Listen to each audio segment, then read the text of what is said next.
Hello everyone, welcome back. Get comfortable, relax, and enjoy today's exciting fanfic. Now, let's begin part 2. Naruto groaned painfully as he woke up. The light shining into his room seemed too bright, the noises of people talking and getting on with their daily lives were too loud. Also, it was very breezy outside. Rolling over, Naruto tried to place the covers over his head to block out the light and sound he was hearing. However, after a couple of seconds, Naruto found it almost impossible to even think of anything but that. How did this happen, you ask? Well, so did Naruto as he slowly remembered parts of last night. Flashback. Naruto happily sighed as he finished off yet another cup of sake. On the same table with him was a heavily drunk Shizune and Tsunade who looked like she was still on her first cup. So Naruto, in a couple of hours you'll be 14. Wow, it's hard to believe that Minato and Kushina have been dead for 10 years, Tsunade said while taking a sip of sake and saying the last part mostly to herself. Naruto frowned at the way Tsunade worded the sentence but chose to ignore it. Yeah, 14, well here's to another 14 more, Naruto said raising his cup and finishing the sake. Ha, that's more like it. You know Naruto, you should stay with us after your perverted sensei has finished his mission. You're not too bad. Tsunade laughed while Shizune let out a little hiccup and stared at Naruto lustfully. Why yesh, Naru-kun, we could do a lot more to each other, Shizune giggled and hiccuped while showing a giant blush across her cheeks. Oh, you were the reason Shizune was so happy the other day, huh? Tsunade asked Naruto. I have no idea what you're talking about, Naruto said taking a hold of the bottle of sake and downing it. Sure you don't, Tsunade laughed. Naruto sighed. Yes, alcohol was needed to bear with these two when drunk. End of flashback. Groaning in discomfort, Naruto attempted to sit up but failed once again, noting to himself to never try out drinking Tsunade again. Naruto laid on his back and stared at the ceiling. Wake up, brat. The sound of Tsunade's voice could be heard as she kicked his door down, angering Naruto. Ever heard of knocking? Naruto growled in annoyance as he kicked off the covers, however he felt unusually cold when doing so. Well, that's interesting, Tsunade said with her eyebrow twitching as she blushed slightly. What is? Naruto asked looking towards Tsunade with one eye barely open. She had discarded her green haori and was in her gray kimono-style blouse. Let's just say I did come to see you, but I didn't mean all you, Tsunade said placing her hands on her hips and raising her eyebrow. Huh, Naruto said opening his eyes and noticed Tsunade not looking at his face but towards his. Ah, Naruto shouted throwing the covers over himself before glaring at Tsunade. Why don't you take a picture, it lasts longer, Naruto said blushing at the fact he was. Just how drunk was he last night? He wondered. He did take comfort in the fact that he didn't just bring some random women back, but to be honest this situation was still a little uncomfortable. Please, it's not the first I've seen, but I have to admit Shizune was right, you're big for your age, Tsunade teased the blushing Naruto. Naruto scowled at Tsunade. She was the biggest tease known, waking him up in this situation especially when he could see her barely being held in her clothing. He was getting hardened with Tsunade's staring. She would kill him if she saw the state he was in. Whatever, why did you wake me up so early? Naruto asked, wrapping the cover around his waist and went into the bathroom. Early? It's midday, people are getting ready for the festival, you shouldn't be so angry on your birthday, Tsunade said in an annoyed tone. Midday? Naruto said turning on the shower. Has Jiraiya-sensei been in contact yet? Naruto asked Tsunade from the other side of the door. No, Tsunade frowned. Actually, it's not like him to not be in contact for so long, Tsunade said while sitting down on Naruto's bed and looked outside of his window. Damn, Jiraiya-sensei, where are you? I need to go to Kurigakure to find out what's going on, Naruto thought while frowning. So, what is this festival about? Naruto asked after he finished in the shower and wrapped a towel around his waist. On the other side of the door, Tsunade frowned slightly before standing up. It's a celebration of the village surviving an attack during the Second Ninja War. Pointless really, but it's free sake in most bars, so I'm not complaining, Tsunade said as Naruto walked out and looked for his clothes.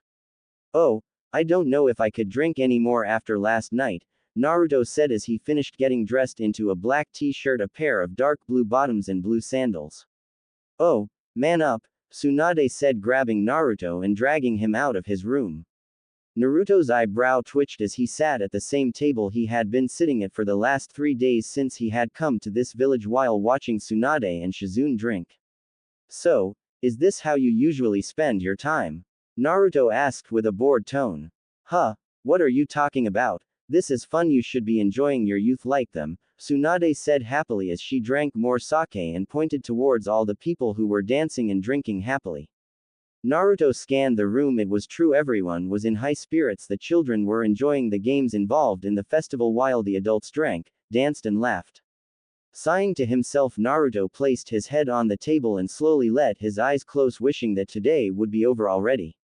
Come on, Naruto, let's get out of here and find something else to do. Naruto's head picked up as he heard Tsunade. What do you mean? I thought you liked the free alcohol, Naruto asked, raising an eyebrow. Alcohol? This isn't alcohol, this might as well be water to me, Tsunade stated proudly while Naruto just shook his head. Figures. Anyway, not that I'm complaining, where else is there to go? Naruto asked as he stood followed by Tsunade and Shizune. Who knows, anything beats sitting around here, Tsunade commented, forcing Naruto to raise an eyebrow. I thought she would be happy at the thought of just sitting around and getting drunk, Naruto thought confusedly as he followed Tsunade and Shizune out of the bar. Naruto looked in astonishment as he walked around the village. The villagers had really gone all out for this festival. There were games that the children were playing and winning prizes, the adults were in their best kimonos dancing and drinking. It's really something, isn't it? Tsunade said, getting Naruto's attention, that no matter how miserable our lives are, there will always be those who are the complete opposite and are always happy. Kind of makes you a little jealous, doesn't it? Tsunade finished, staring sadly at a couple dancing and laughing. However, Naruto never answered and just stared at the scenery around him. Boom. Naruto spun around and was quickly on guard. However, what he saw caused him to widen his eyes. Fireworks were exploding, causing a mixture of beautiful colors. Flashback. Ka-chan, a 4-year-old, Naruto said as he ran towards his mother, dodging through the people of Konoha. Kushina Uzumaki turned on her heels at the sound of her baby boy and smiled, putting her hands on her stomach. Her small bump was clear enough to show everyone she was pregnant. Naru-chan, Kushina said, smiling as she spread her arms out. Immediately Naruto crashed into Kushina, being careful not to cause too much impact on his mother's pregnant belly. Kushina fondly ruffled Naruto's hair as her son hugged her, and seeing him in his dark blue kimono made her heart melt. Naru-chan, if you're here, where's your father? Kushina asked, looking around for Minato.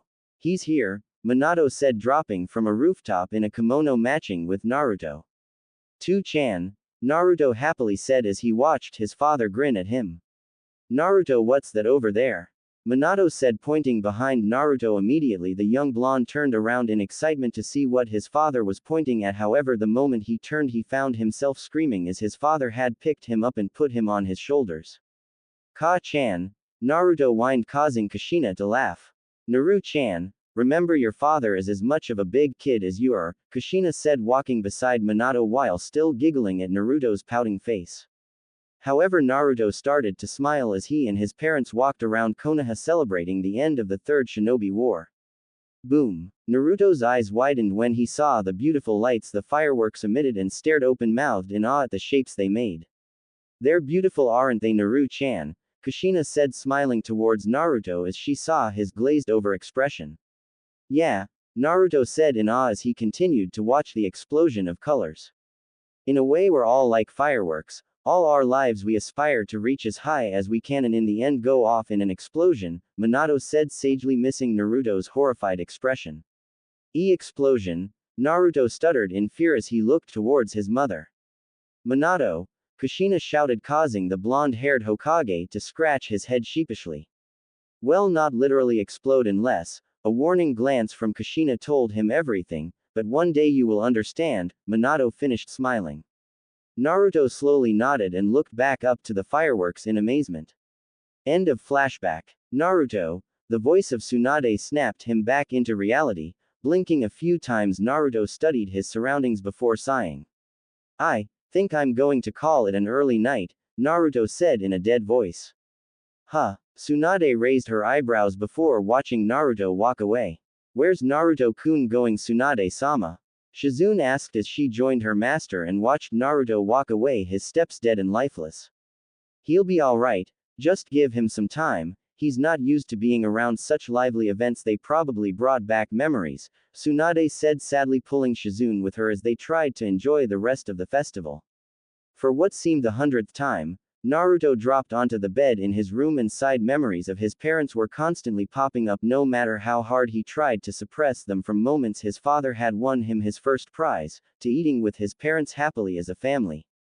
Naruto ran a hand through his hair and grunted as he tried to ignore the noises coming from outside, hoping that if he couldn't hear anything he wouldn't remember anything. Eventually the noise did die down a little, the celebration seemed to move, so people were off the street and into bars.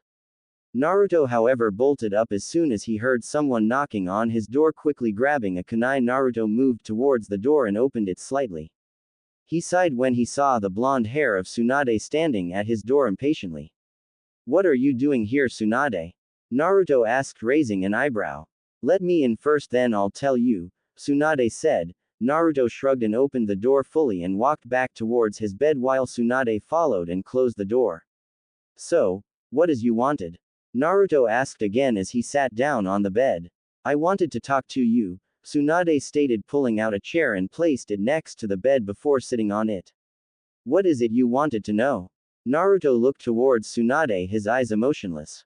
"I want to know what was eating at you when you looked at the fireworks," Tsunade said bluntly and narrowed her eyes when she saw Naruto just sigh and lay down on the bed. "What's eating at me, you say? Well, if I were to tell you what was eating at me, we'd be here forever. However, I'm not naive enough to think that you don't know what's wrong with me either, since your suffering is similar to mine," Naruto said, watching as Tsunade's eyes widened. Tsunade was speechless as she looked at Naruto, his blue lifeless eyes. They were eyes of someone who had seen death, the eyes she had only ever seen in the most veteran of shinobi, the ones who that had lost everything. "I know why you're here though, due to the connection you have with my parents and sensei. You think I'll just open up. However, I'm not so easy to read. I need to be like that. I have to be," Naruto said, looking sorrow for a moment. Tsunade stared at Naruto sadly, her brown eyes softening slightly as she saw the results of growing up too fast. Huffing, Tsunade closed her eyes. "You saw it, didn't you? You saw your parents die, right?" Tsunade said and sighed when she seen his expression not change. It was clear to her now that he trusted no one truthfully. "We talk about death so easily when we don't see it, but when you witness the death of someone you love and you know that there isn't any way that you can prevent it, something just snaps," Tsunade spoke softly. Naruto looked into Tsunade's eyes. She was starting to open up. He did wonder why she was opening up slightly to him, but for now he just stayed quiet and let her talk. "I've only been truly affected by death twice. I'm a medic, so I'm used to seeing death. However, when I had to watch the man I love die and not be able to help him, it killed me inside. The other death was my brother Naoki. When I was called in to see his body, I was devastated. My little brother, someone I watched grow, was dead, barely recognizable." Tsunade continued and rubbed her hand against her cheek and gasped slightly when she saw it was tears she had wiped away. When was the last time she had cried, she wondered. Naruto stared sadly as he saw Tsunade pouring her heart even if she didn't know it, and by the way she was gripping the green stone necklace he could tell she was struggling to keep it together. "My father." Naruto started, causing Tsunade to look up towards him. Her once hardened eyes now turned into liquid. "Once told me we are all like fireworks. We rise as high as we can and then end in an explosion." Naruto smiled slightly as he said it. "At the time I never knew what he meant, however I think I do now. He meant we rise as high as we can, searching for our dreams and try to make them possible, and once we get as far as we can, we die. But when I think about my father's death, I don't understand it. Was that as high as he could reach?" Naruto shook his head, trying to stray away slightly. "Anyway, I usually try to stay away from festivals and large party events because then I can forget all the times I spent with my mother and father, but the more I try to forget, the more I remember. But there's one image that won't go away. I see it every time I close my eyes. I see them dying. Why won't it go away?" Naruto said, now with his hand grasping his head as if he was trying to force the memory out. Tsunade looked down a little as she watched Naruto break down. Even if it was a little, she could see how badly his parents' death had affected him. She could also understand on a level. She too sometimes saw the faces of Dan and Naoki every time she closed her eyes. "I don't know how to stop them. Believe me, I've tried. The only time I stop seeing them is when I'm too drunk to remember," Tsunade muttered. Naruto raised an eyebrow slightly when he heard Tsunade. I'm also sick and tired of people telling me to move on, get past your depression, come back to the village, especially Jiraiya and Sensei, she continued sourly. They say those things because they think it will help, though usually it hurts more since we are unable to get past it. Usually I would try help you, but since I'm in no position to offer advice, so anything I suggested would be useless to both you and I, though I do believe eventually we do find that one person we believe in that will help us find our path, Naruto said, sitting up and looking at Tsunade. Why you do? Tsunade stuttered, looking at Naruto. Yeah, I do. One day you will find someone to believe in again, Naruto said, moving some off Tsunade's hair behind her ear and placing his hand on her cheek, to which she closed her eyes and leaned into his hand. I'm just so lonely, no one understands, Tsunade said quietly with tears running down her eyes while enjoying the feeling of Naruto's hand on her face. I know, I am too, Naruto said, pulling Tsunade into a hug, to which surprisingly she never pushed him back and was even more surprised when he felt her wrap her arms around his waist. Naruto stayed there for 15 minutes listening to Tsunade cry out all her frustrations. I bet this wasn't the way you were expecting to spend your birthday, huh? Tsunade said into Naruto's chest, sniffling slightly. Well, it's not the worst birthday I've had, Naruto said, lifting Tsunade's head up by taking her chin in his hand. I mean, Shizune and you have made me laugh and even gone out of your way to make me happy, and for that thank you. Naruto finished placing a kiss on Tsunade's forehead. However, when he pulled back he noticed Tsunade staring at him intently, and slowly both their heads leaned into each other and landed their lips on one another. Tsunade her arms around Naruto's neck as they continued their passionate lip lock, their tongues wrestled each other, fighting for dominance as they both desperately tried to taste one another's mouth. Gaining the advantage, Tsunade pushed Naruto onto the bed fully and straddled his waist while looking down with a small blush. That was amazing, Naruto said, reaching his hand up and stroking Tsunade's face. Tsunade smiled and closed her eyes at the feeling of Naruto's hand. They were so soft and warm. Opening her eyes, Tsunade cupped Naruto's face and drew him into another passionate kiss. For numerous minutes both Naruto and Tsunade laid there kissing one another, desperately holding onto each other for comfort. Tsunade pulled back slightly and let her forehead rest on Naruto's while their mouths were still connected by a line of saliva. That felt wrong, Tsunade said as she bit back a moan when she felt Naruto hardness prod her. Yeah, but it felt so good, Naruto stated as he stared into Tsunade's hazel eyes. Yeah, it did, Tsunade replied as she gave Naruto a lingering peck on the lips while she tugged on his top. Getting the hint, Naruto pushed Tsunade back a little so he could sit up and lifted his top off and threw it away, letting Tsunade get a good look at his body. You have a great body, Naruto, Tsunade said, pushing him back down and raking her fingers over his chest before leaning down and placed kisses all over his chest. Slowly she lowered her kisses until she reached his pants and shot Naruto a smirk.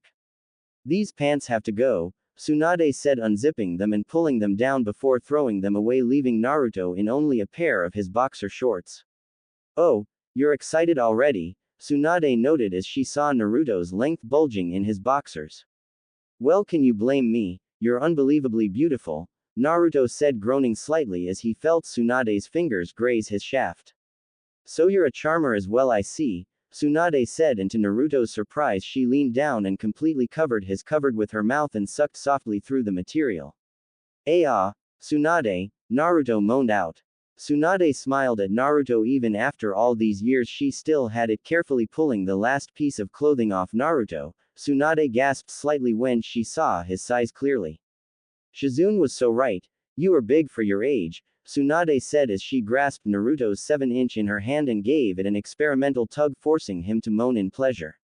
Starting off with a slow stroke, Tsunade cupped Naruto's balls in one hand while the other performed a twisting motion on his shaft. Oh, that feels good, Naruto moaned in pleasure as the busty blonde gave him the best hand job he had ever experienced. Thank you, but you're about to feel even better, Tsunade said, licking the underside of Naruto's before assaulting the head of his with little kisses.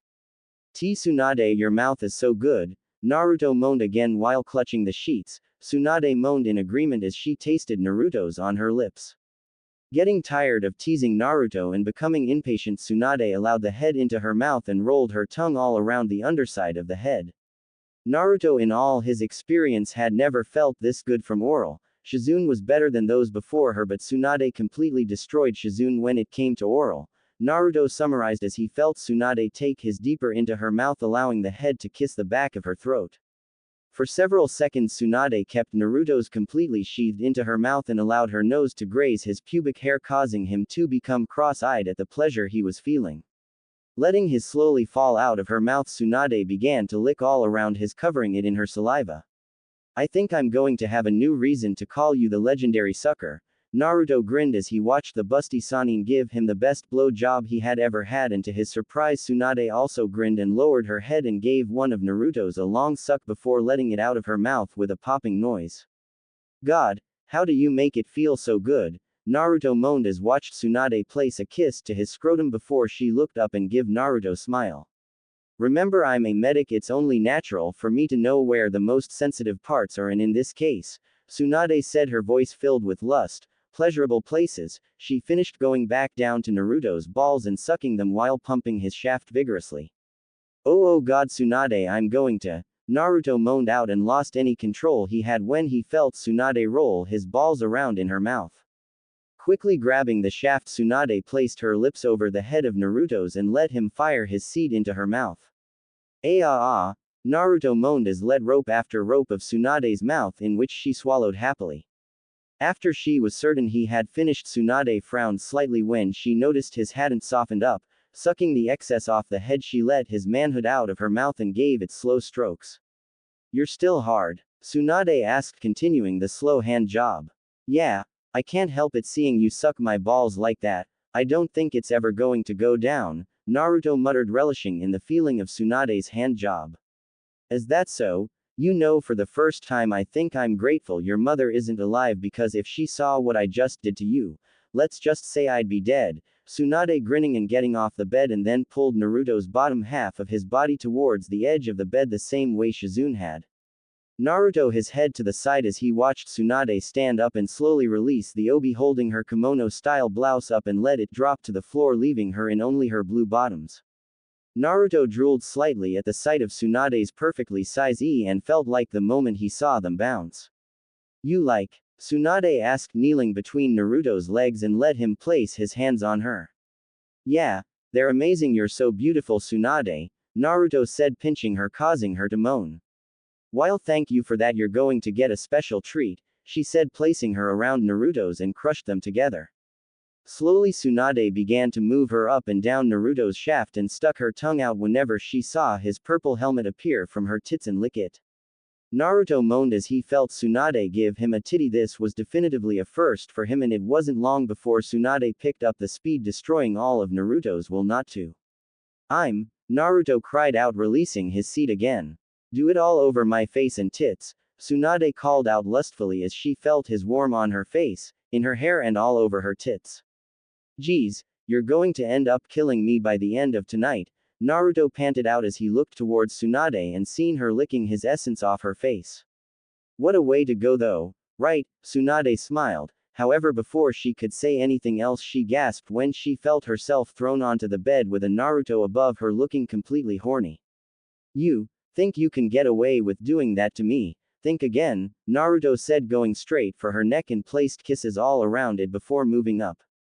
Naruto slowly nibbled on her earlobe, making her moan in pleasure. Now reaching his hands out, Naruto also began to squeeze and massage Tsunade's enormous. Feeling him massage her, Tsunade moaned as he pinched and twisted her. Ah Naruto, she moaned again, feeling him kissing his way down her body. She was certain he would leave a hickey on his neck. Of course she would kill him later, but for now she couldn't care less about how many hickeys he left. You like? Naruto asked, kissing down the middle of her cleavage while squeezing her large and perfectly soft. Oh, yeah, don't stop, Tsunade moaned as Naruto smirked. Tsunade Senju, the last of the famous Senju clan and one of the 3 legendary Sannin, was moaning under him like a common whore. Despite the way she treated perverts here, she was asking him to continue to feel her up, Perhaps it was just publicly showing of perverts she hated, as so far she had shown him that when together she was the most perverted woman he had ever met, especially with what she was able to do with her body. Giving her left a squeeze, Naruto covered her right with his mouth and slowly circled her with his tongue, making her whimper slightly and pull on his spiky blonde hair. Naruto smiled as he heard Tsunade whimper. It seemed her were the most sensitive parts on her body. Smiling to himself at the information, Naruto bit down on her. Tsunade's eyes widened when she felt Naruto's teeth clamp down on her and moaned in pain, but she also found it surprising how pleasurable it was as well. Naruto, please stop teasing me, Tsunade whimpered as she tugged on Naruto's hair. Smiling, Naruto lifted his head from Tsunade's bosom and gave her a quick suck before kissing her toned stomach and moved down until her reached the beginning of Tsunade's pants. Are you wet? Naruto asked rhetorically as he traced a finger up her clothes and smiled when he felt her juices leaking out. I want to see how wet you are, Naruto stated as he began to peel away Tsunade's pants. His eyes widened, however, once he had discarded her blue pants. Wow, you're really wet, Naruto observed as he looked at Tsunade only in a pair of black panties that did nothing to cover he, but what turned Naruto on the most was they were soaked. Grinning, Naruto bent and gave her covered slit a long and slow lick, forcing her to arch her back in pleasure. Stop teasing me, Naruto, Tsunade growled while furiously tugging on Naruto's hair. Naruto grabbed the edge of Tsunade's black panties before sending a look to Tsunade, telling her to lift her. Smiling when he saw Tsunade lift he up, Naruto proceeded to pull down her panties and once he had them off, threw them away. You're drenched, Naruto said as he stared at Tsunade's, slowly inserting a finger past her lips and began to slowly pump his finger into her. Shut up. Oh God, it's your fault, Tsunade moaned in pleasure as she felt a man touch her for the first time in over 20 years. Oh, so you admit I drive you crazy, Naruto grinned as he added another finger and picked up the speed. Tsunade moaned again with a heavy blush forming across her cheeks when she found herself unable to have anything to come back with. Naruto smiled when Tsunade wasn't able to come back with anything, stopping his pumping motion with his fingers and taking them out. Tsunade groaned in disappointment when she felt him stop fingering her, however she moaned heavily and arched her back when she felt something tease her lips. Looking down with lust-filled eyes, she grinned when she saw Naruto rub circles around her with his tongue.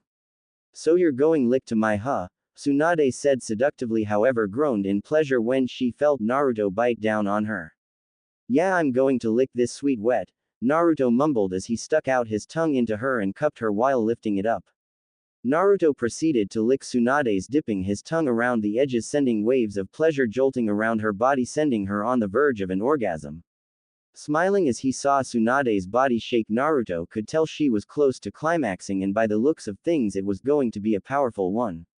Slowly Naruto moved his right hand and carefully entered a finger into Tsunade's, causing her eyes to widen in pleasure. Naruto, ooh! Tsunade shouted at the top of her lungs as her very core was shaken and reached her climax. Naruto smiled as he licked away all of Tsunade's orgasm. He found it surprising that she tasted so sweet, but he wasn't going to complain. He watched as Tsunade came down from her orgasm. Her skin was glistening in sweat, her breath was labored and her eyes were glazed over with pleasure. Moving his way back up her body, Naruto hovered over her and pressed his chest up to her, squashing them together as he looked at her as she seemed to be in some trance. That good Naruto grinned smugly as he watched Tsunade snap out of her trance and blush heavily. Shut up and kiss me, Tsunade commanded as she wrapped her arms around Naruto's neck and pulled him down into a passionate kiss. While kissing Tsunade, Naruto felt her hands move down his body and grip his hardened and give it soft caring strokes. Wordlessly, Tsunade lined Naruto into her and then placed her hands on his cheeks. Pulling away from the kiss, Tsunade leaned her forehead onto Naruto's and stared into his eyes. Me, Tsunade ordered, causing Naruto to chuckle as even now Tsunade was still so demanding. Well, anything for you, Naruto smirked, one that was mirrored by Tsunade before he pushed into her, separating her lips. Tsunade moaned in pleasure as she felt Naruto's of the inside of her walls as it sent waves of pleasure coursing throughout her. Eventually Naruto sheathed himself fully into her, his kissing the opening of her womb. They both stayed in that position for several seconds. For Tsunade, she closed her eyes in pain. She was trying to adjust to his size. Despite only being 14, he was bigger than Dan, that was for certain. While for Naruto, he closed his eyes tightly, fighting back the urge to just spill his load right then. She was unbelievably tight. He couldn't blame her, though by the sounds of things this was most likely the first time she had in 20. You can move now, but don't go too fast, Tsunade moaned out. Naruto nodded and slowly pulled out of Tsunade, rubbing her insides again and leaving only the head in before pushing into her again, forcing her back to arch in pleasure. Wrapping her arms around his shoulders, Tsunade stared at Naruto before leaning in for another kiss. Soon Naruto found his pace with Tsunade and began to repeatedly thrust into Tsunade as her eyes rolled into the back of her head every time his touched her womb. F faster, Naruto, Tsunade moaned out, meeting him thrust to thrust, causing his to hit deeper into Tsunade. Picking up the speed, Naruto flinched slightly as he felt Tsunade rake at his back. He could also feel his balls repeatedly slapping off Tsunade's, causing loud smacking noises to fill the room as their flesh collided. Oh god, it feels so good, Tsunade shouted. Naruto raised his eyebrows at Tsunade's shouting, however shrugged it off as he continued to slam into her. For a long period of time the only noises that could be heard from the room were moans, grunts, the sound of skin meeting skin, and the squelching sound made when Naruto plunged into her. Tsunade, I'm close, Naruto grunted into her ear as he laid kisses all around her neck. Me too, Tsunade moaned as she felt her climax coming again. Instinctively she wrapped her legs around Naruto's waist as he continued to pound her. Naruto grunted as he pushed as deep as he possibly could into Tsunade and released his seed into her waiting womb. Tsunade's eyes rolled into the back of her head as she heard Naruto, however the moment she felt his warmth enter her womb it set off her own orgasm.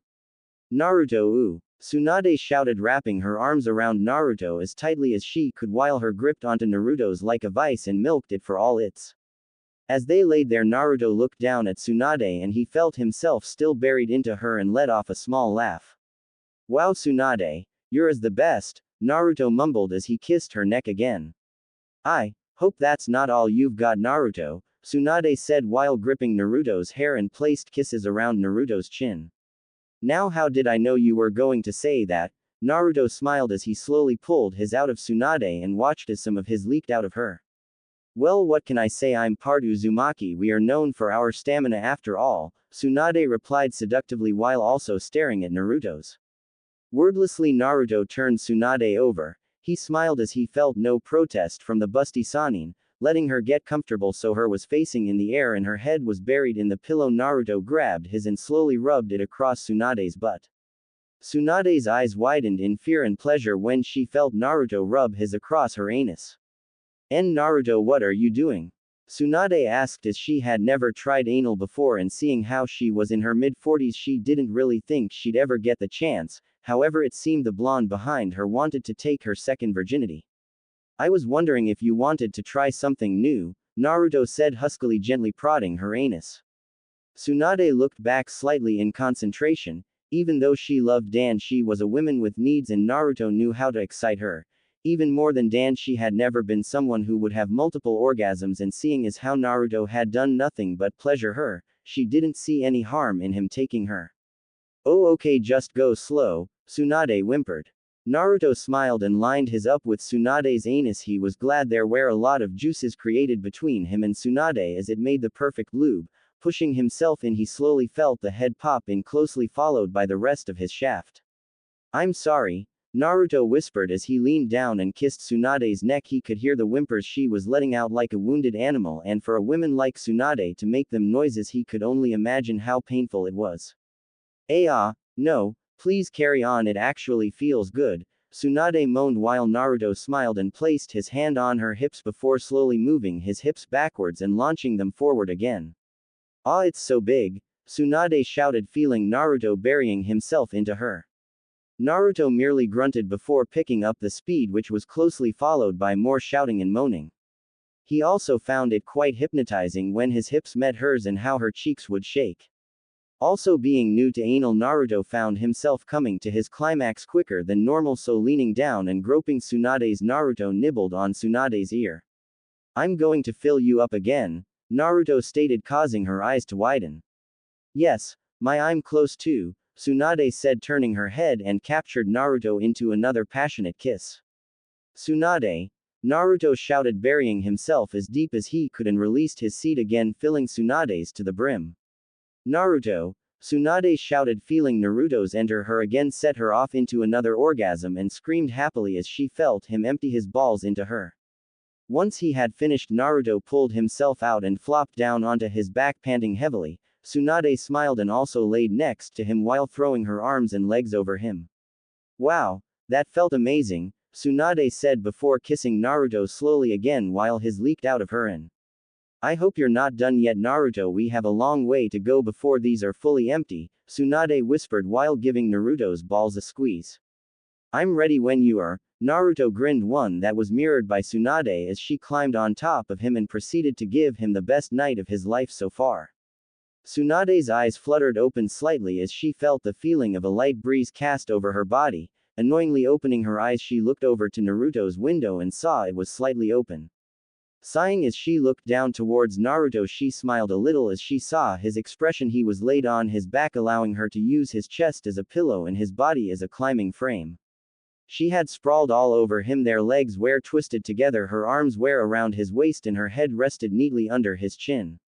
Leaning forward, Tsunade placed a kiss on Naruto's forehead. She had remembered doing this for both Naoki and Dan. She felt he deserved it. After all, last night had been extremely pleasurable for her but exhausting.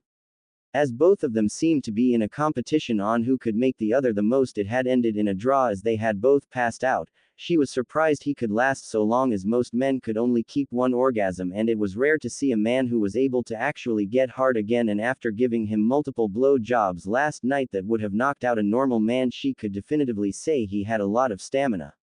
Carefully prying herself off of him, Tsunade got off the bed, being careful in her movements to not wake the sleeping blonde. She flinched suddenly, however, as she felt her body bend. It was mostly her that stung though, and she didn't need to ask why, as she already knew. Naruto had taken her anal virginity and she wasn't going to regret it and complain about the stinging sensation. Well, until Naruto was awake, then she'd punish him. Walking over to the mirror in the room, Tsunade groaned as she saw her appearance. Her hair was a mess. Turning away and walking to the window completely in the as if she was the only one in the room, Tsunade shut the window fully and closed the curtains. What are you doing up so early?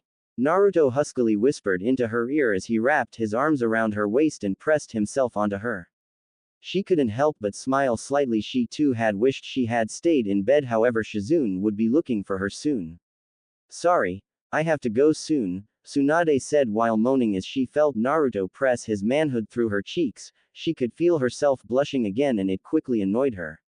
Really? Well, that's a shame, Naruto whispered and bit Tsunade's earlobe playfully. Tsunade leaned into Naruto more and just enjoyed letting him touch her. Feeling a little dominated, Tsunade lowered her hand towards Naruto's and gave it a few soft strokes. Come on, we're going, Tsunade commanded while walking towards the bathroom, all the while not letting go of Naruto's. Where? Naruto asked, enjoying her soft hands touching him. The shower, Tsunade grinned, walking into the bathroom with Naruto. An hour later, both Naruto and Tsunade walked out of the bathroom with giant grins on their faces. They quickly got dressed as Tsunade didn't want her apprentice to come looking for her in Naruto's room. As Tsunade was tying the obi back around her kimono-style blouse, she noticed Naruto staring at her intently. What? She asked, smiling seductively while turning around and now fully dressed. Nothing, I was just wondering something, Naruto said, blushing slightly as Tsunade continued to stare at him. Well, what are you wondering about? I didn't think you would become so shy now, especially after everything we've done. Tsunade grinned, walking over to Naruto and pushed him down onto the bed and immediately straddled him. It was slightly awkward due to him only having his pants on and his chest was bare for Tsunade to see. I was just wondering if it was alright for me to inside so much. I mean, isn't there a chance you'll get pregnant? Naruto stuttered while placing his hands on Tsunade's waist. Now you're wondering, after how much we did it last night, Tsunade started while smiling. And in the morning, Tsunade finished, giving him a questioning look. Well, I don't usually inside. You and Shizune are the only women I've ever done it to, Naruto said honestly with a panicked face as Tsunade never answered his question regarding there being a chance she could be pregnant. Don't worry, all Kunoichi in their last year of the academy are taught an anti-pregnancy jutsu, Tsunade stated, while Naruto raised an eyebrow in confusion due to the fact he had never went to the academy in Konoha and was never informed by Jiraiya. But why? I mean, don't you graduate the academy at the age of 12 or something? Naruto asked, scrunching his face in confusion. Well, it's not that they use them straight away, it's for those kunoichis that reach Anbu level and have to go on missions that force them to use those jutsus, Tsunade said as she gave Naruto a quick kiss. Oh, you mean like seductive missions? Naruto said while Tsunade nodded. Well, that's good to know, at least I don't have to worry about knocking you up. Naruto grinned and leaned up to kiss Tsunade, to which she gladly accepted. Yeah, so don't worry about it next time, Tsunade stated while kissing his chest. Next time? Naruto questioned as he felt Tsunade's full lips on his chest kissing his toned abs. Don't take this wrongly, Naruto. This isn't love, we are two people that are attracted to one another physically, and the way I see it, you're lonely, I'm lonely, we might as well keep each other company with our bodies, right? Tsunade said while placing her head on Naruto's chest and sighed. Like friends with benefits? Naruto asked as he ran his hand through Tsunade's hair. Yeah, once every couple of months we could take time off for one night and just let loose and the next day part ways, Tsunade smirked as she saw Naruto grin slightly. What? Tsunade Senju asking me to become her buddy? Well, what straight man would say no to an offer like that? Naruto grinned as he felt Tsunade sit up, however he frowned in confusion once he saw Tsunade's worried face. What about Shizune? You're not planning on sleeping with her again, are you? Tsunade asked while Naruto raised his eyebrows as he suspected the hint of jealousy go through Tsunade's voice.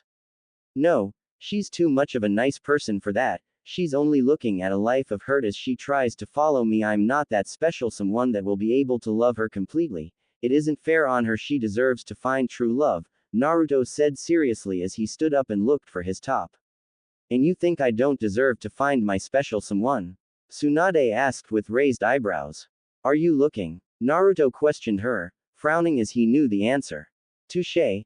I think you're right, Shizune has spent a long time with me traveling. I want her to settle down, maybe even have a few kids, but she seems intent on following me, Tsunade said as she walked over towards Naruto's door while Naruto followed, as he had his top with him.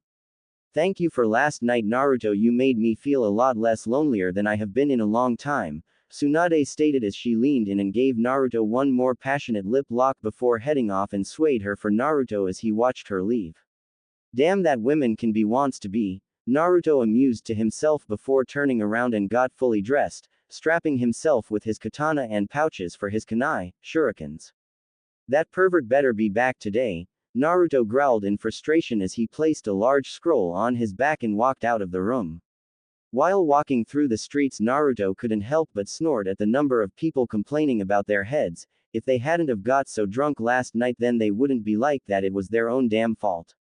As he walked into the bar he had been coming into for the last couple of days, he smiled at the sight of Shizune and Tsunade talking together. Naruto-kun, Shizune gasped, standing up and waved towards him, motioning him to sit next to them, to which Naruto happily complied. Hey Shizune, did you have a good night last night? Naruto asked as he sat next to Tsunade, who was surprisingly drinking herbal tea.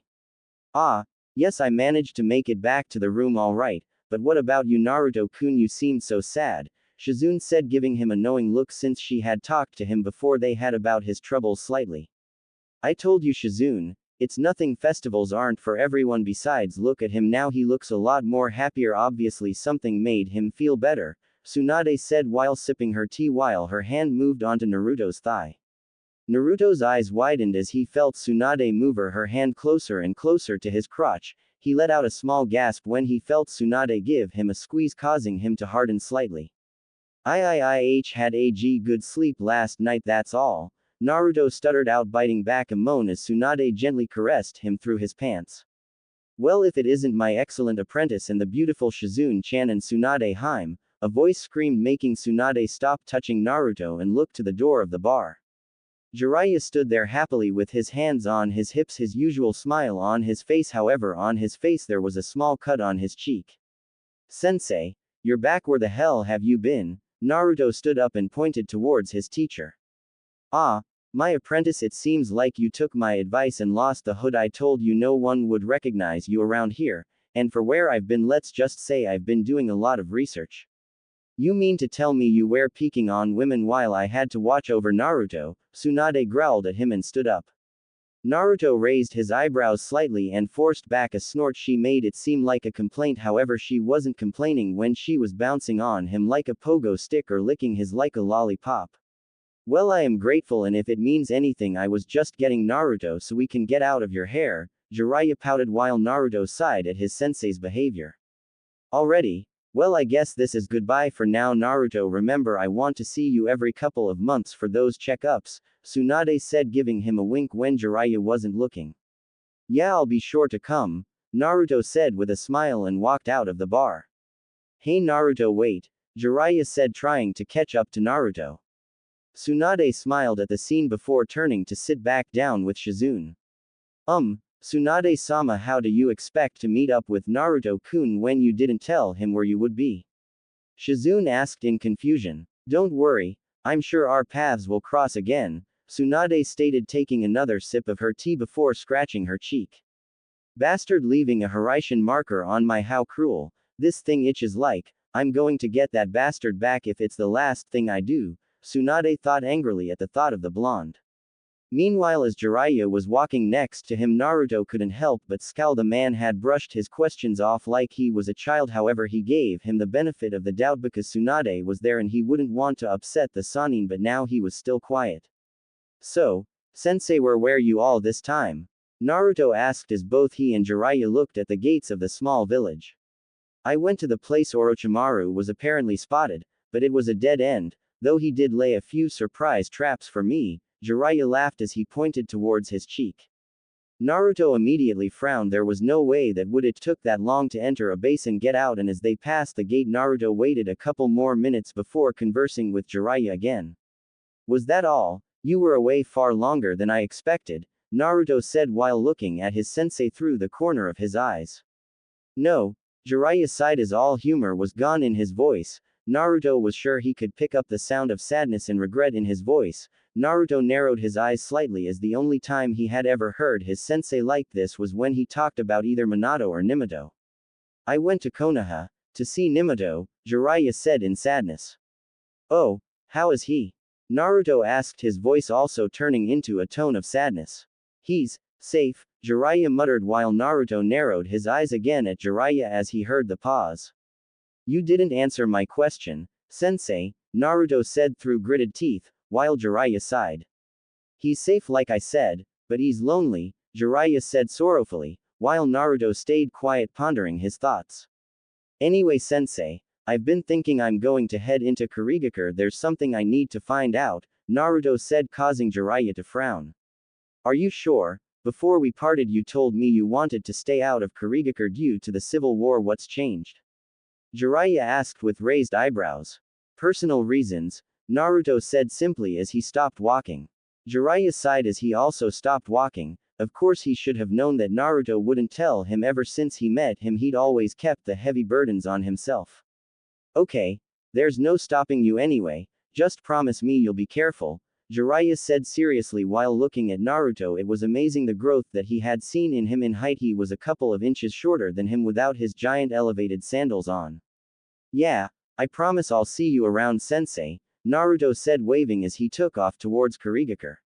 I'm sorry Kushina, Minato, your sons are going through so much and I can't help either of them, Jiraiya whispered as he stared at Naruto's retreating form. Naruto raced through the trees. He figured he's try catch the boat that went to Kurigakure at the edge of Kumogakure. He knew it'd be at least one more day before he reached Kurigakure. After a couple of hours of non-stop running, Naruto emerged out of the forest and jumped towards the docks. He saw. Seeing a man that was next to a large ship, Naruto walked over to him. Hello, I was wondering if you would be able to take me to Kurigakure. You would be paid for it as well obviously, Naruto stated to the man in an emotionless tone. The man snarled at him. To a civilian it would have scared the crap out of them, but knowing he could easily kill the man if he had to, Naruto held his ground. You mad boy, there hasn't been a ship sailed into Kurigakure in over 4 months. Every ship that's gone in the last couple of years have never came back. Keep your money and we'll keep our lives, the man said while Naruto frowned slightly and nodded before walking off down the docks to see if anyone else would be willing. Heard you were looking for a ship, a feminine voice stated, forcing Naruto to turn around and look at the women who called to him. Yeah, you willing to go to Kurigakure though? Naruto asked as he raised his eyebrows at the women. She was extremely attractive. She had a dark toned skin color, yellow eyes, light blue hair which was spiked out, and wore a red vest with blue shorts and looked to be in her mid-30s. I'm not like those pussies. If you're willing to pay, I'm willing to take you, she said, raising her hand. Thank you. The name's Naruto, Naruto said, shaking her hand. Sufu, nice to meet you, the now known Sufu said. So, where's your ship? Naruto asked as he looked around and couldn't see any large ship that she would use. You can't see her, look over there, Sufu said, pointing towards the docks. Naruto's eyes widened, however, when he saw where she was pointing, as in front of him was a small boat that looked like it was falling apart. The one mast it had was cracked straight down the middle. She needs a few repairs, but I just haven't had the time to fix her up, Sufu said, rubbing the back of her head in embarrassment. It will be fine, Naruto muttered as he followed Sufu to the boat, and as he walked onto it he noticed it had a cabin below. You ready? She asked, untying the rope that was attached to a wooden pole as she saw Naruto nod. Naruto stayed quiet for most of the time on the boat. He was a little frustrated that the boat wouldn't make its way to Kurigakure until the morning, as he was getting impatient to find some answers. As he sat at a small table in the cabin below, the room was only lit by a small candle in the center of the table. Looking around, Naruto was surprised by what he saw. On the wall he could see pictures hung up. The first one he saw was Sufu standing next to her boat. The boat was a lot cleaner and less cracked. The giant smile on her face showed Naruto that her boat was her pride and joy. The second picture was Sufu and a man he expected to be her husband, especially if the matching rings on their fingers were anything to go by. Also in the middle of them was a small boy with short, spiky, dark-toned skin and light blue hair with green eyes. That's my son Shuaha, he's 13 now, Sufu said with a little sadness in her voice. Oh, he looks a lot like you, Naruto commented as he noticed her smile at the comment. Thank you, he's a mama's boy as well, she said, sitting down on the opposite side of the table. Must be hard for him then, knowing that his mother might never come back one day, Naruto said, holding her gaze, as her coal-like eyes seemed to turn into a golden pool of emotions. It's something he and his father have adjusted to. Before the war in Kurigakure I was a supply convoy, it was good money. However, since the war started I haven't been able to get into Kurigakure without the fear of losing my life and leaving my husband and son, Sufu confessed with a sad tone. It was only now Naruto could see the effects the war in Kurigakure was doing to other countries, to good people who were being affected. You've done a great job with what you've got. Not everybody could say they would be able to smile with what they have been given. That's something you should be proud of, Naruto said, giving her a small smile. Thank you, Sufu said, again blushing slightly as she was complimented by Naruto. It was strange how even though he was a teenager he spoke with the mind of an older person. I wouldn't worry, I promise things will become better for you. I'm going to head off to bed, is that okay? Naruto asked, standing up and looked towards Sufu. Yes, no problem, thank you again Naruto-kun. Sufu blushed as she realized she had referred to him with a suffix. Naruto smiled and nodded before walking to a door a few meters away and opened it. He was surprised to find a small single bed but shrugged it off and started to undress. As he got all his clothes off except his boxer shorts, he heard the sound of someone opening his door. He sighed in relief when he saw the familiar blue hair of Sufu. Oh, Sufu, can I help you? Naruto asked as he watched her walk into the room and shift around nervously. Ah, no Naruto-kun, I came to see if you were settling in all right, she said, blushing as she saw Naruto's chest. It's fine, you have offered me so much already, Naruto said while he watched Sufu get closer. The candle-lit room made her skin look bronze in color. You know Naruto-kun, you've helped me a lot today, you've given me the confidence to keep fighting. I've been thinking that you're right, as long as I am able to smile for my family I believe I will be able to carry on, Sufu said while smiling and placing her hand on Naruto's bare shoulders and letting her long fingernails roam down his chest and roam over his stomach. Naruto raised his eyebrow in confusion as he felt Sufu trace his muscles with her fingers. She stopped at the top of his boxer shorts and tugged on them. Sufu, what are you doing? Naruto asked in confusion. Sufu was a married woman and a mother. She wasn't thinking of doing that, was she? I'm sorry Naruto-kun, it's been a while since I've felt this horny and I can't suppress it. Please just relax and let me take care of you, she said lovingly pushing Naruto onto his back so he was laying down on the single bed. Pulling down his shorts, Sufu smiled when she saw his flaccid and carefully grasped it, getting a moan out of Naruto. She immediately lowered her head and let his past her lips and with her tongue peeled back the foreskin and lightly sucked on it. Ah, Sufu, Naruto moaned in pleasure. While she wasn't as good as Tsunade, she was certainly talented in her own right. Sufu rolled her tongue around the head of his and while it was still in her mouth looked straight into Naruto's eyes and never broke contact while she proceeded to suck the head. You like me giving you head? She asked, letting his fall from her lips leaving a trail of still attached. Unable to say anything, Naruto nodded before she went back down and placed loving kisses and licks around the expanding shaft. Naruto groaned as he felt her lower her head even more. She quickly captured one of his balls in her mouth and sucked it while letting it roll around in her mouth. You taste delicious Naruto-kun, she said as she trailed her way back up at his and onto the head again, licking underside of the head while her hands playfully massaged his balls. For a numerous amount of time the only sounds that could be heard were slurping sounds as Sufu continued to give Naruto a blow job. However, she could tell he was close to by the way he would thrust his hips up, sending his into her mouth until it smacked the back of her throat. Also the constant twitching of his was also another sign.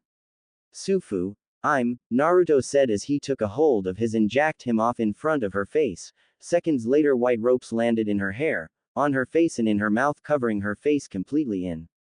Wow, you certainly a lot, Sufu said amusingly as she scooped up a large trail of that had landed on her nose, filling her smell with his essence before she swallowed it.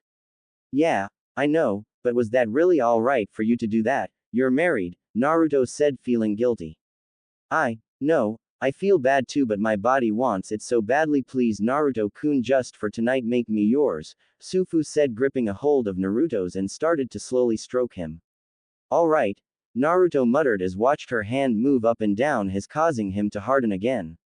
We're going to my room though, my bed's bigger so we'll be able to do a lot more, Sufu reasoned as she stood up and walked out the room, never letting go of Naruto's. Why do women always walk with mai in their hand? Naruto thought as he walked into Sufu's room. The next day Naruto woke up feeling a lot better. The sounds of seagulls flying past a small window in the room caught his attention. However, as he tried to move his legs he felt another pair entangled with his. Suddenly his senses came back and he felt another body on his. Looking down he saw the dark-toned skin of Sufu as her head laid peacefully on his chest. As if she noticed him staring, Sufu opened her eyes tiredly and her eyes widened as she realized she was on Naruto's chest. However, after several seconds her memories of the night before came back, how she had gone into Naruto's quarters and sucked him off, how she had done it again multiple times when they made it into her room, and how he had taken her in every position she could think of before passing out. Good morning, she whispered, trailing her finger along Naruto's chest. Morning, Naruto replied, trailing his hand up and down her spine, and sighed as he felt her tighten her embrace around him. I'm surprised, I've never passed out before, said looking up at him, and he smiled at her compliment. Well, I'm just that good, aren't I? Naruto stated, and they both shared a chuckle before she kissed his chest. Before he could tighten his embrace with her, his eyes widened before narrowing and sighing. We've arrived, Naruto stated. How do you know? She asked while still placing kisses all around his chest. My clone just dispersed, we are right next to land, Naruto stated and smiled slightly as she pouted before rolling off and standing up, allowing him to see her body and firm. Well, it wasn't like he hadn't saw it already. So there goes morning, out angrily. Sorry, Naruto said as stood up and placed a kiss to her shoulder. It's not your fault, Sufu said as she turned around and let her bounce for Naruto to see as she looked for her clothes. Naruto also went into his room and picked up his clothing and equipment before getting dressed and walked into the main compartment of the cabin. So, one wild night huh? Sufu said as she sat down fully dressed. However, Naruto could still see a hickey he had left on the right side of her neck. You know, I should feel ashamed, I've just been by someone who is young enough to be my son, yet I feel happy about it, she said as she stretched her neck. Oh, so it was my young you liked, Naruto said with a teasing grin, one that was copied by her. Yeah, but I was wondering why you never came in me, I wouldn't have stopped you. You know, she said it was true. Naruto never came inside her. He always made sure to pull out and give her a facial or on the small of her back and the insides of her thighs all the way up to her chest. I didn't want to risk the chance of knocking you up. You'd have some explaining to do with your husband otherwise, Naruto said with a shrug. I see, I'll have to tell him anyway about what happened. I owe it to him. I love him, but I let my body take over control, she said, slightly worried at the thought of telling her husband she had let another man take her. I'm sure he'll forgive you, eventually, Naruto said as he stood up and began to ascend to the top of the boat. I hope, Sufu said as she looked at the photo of her husband and son. Thank you for everything, Sufu. Even last night I'll always remember it, Naruto said, going into his scroll and releasing a large pouch. Me too. Who knows, if my husband doesn't take me back, we could have an encore of last night's performance. I've certainly acquired a taste for you, she said teasingly as she wondered what was in the pouch Naruto had. Here, take this as a thank you, Naruto said, taking a hold of Sufu's hands and dropped the pouch into her hands. Ignoring the blush on her face, Sufu looked into the pouch and her eyes widened as inside was a large sum of money, enough most likely to buy a few houses. Why, you didn't have to, Naruto-kun, she said, trembling at Naruto's kindness.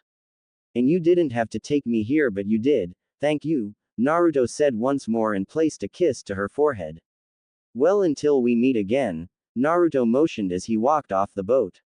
Yeah, come back again sometime. I'd be happy to make you dinner at the house, she said, waving as she slowly set off.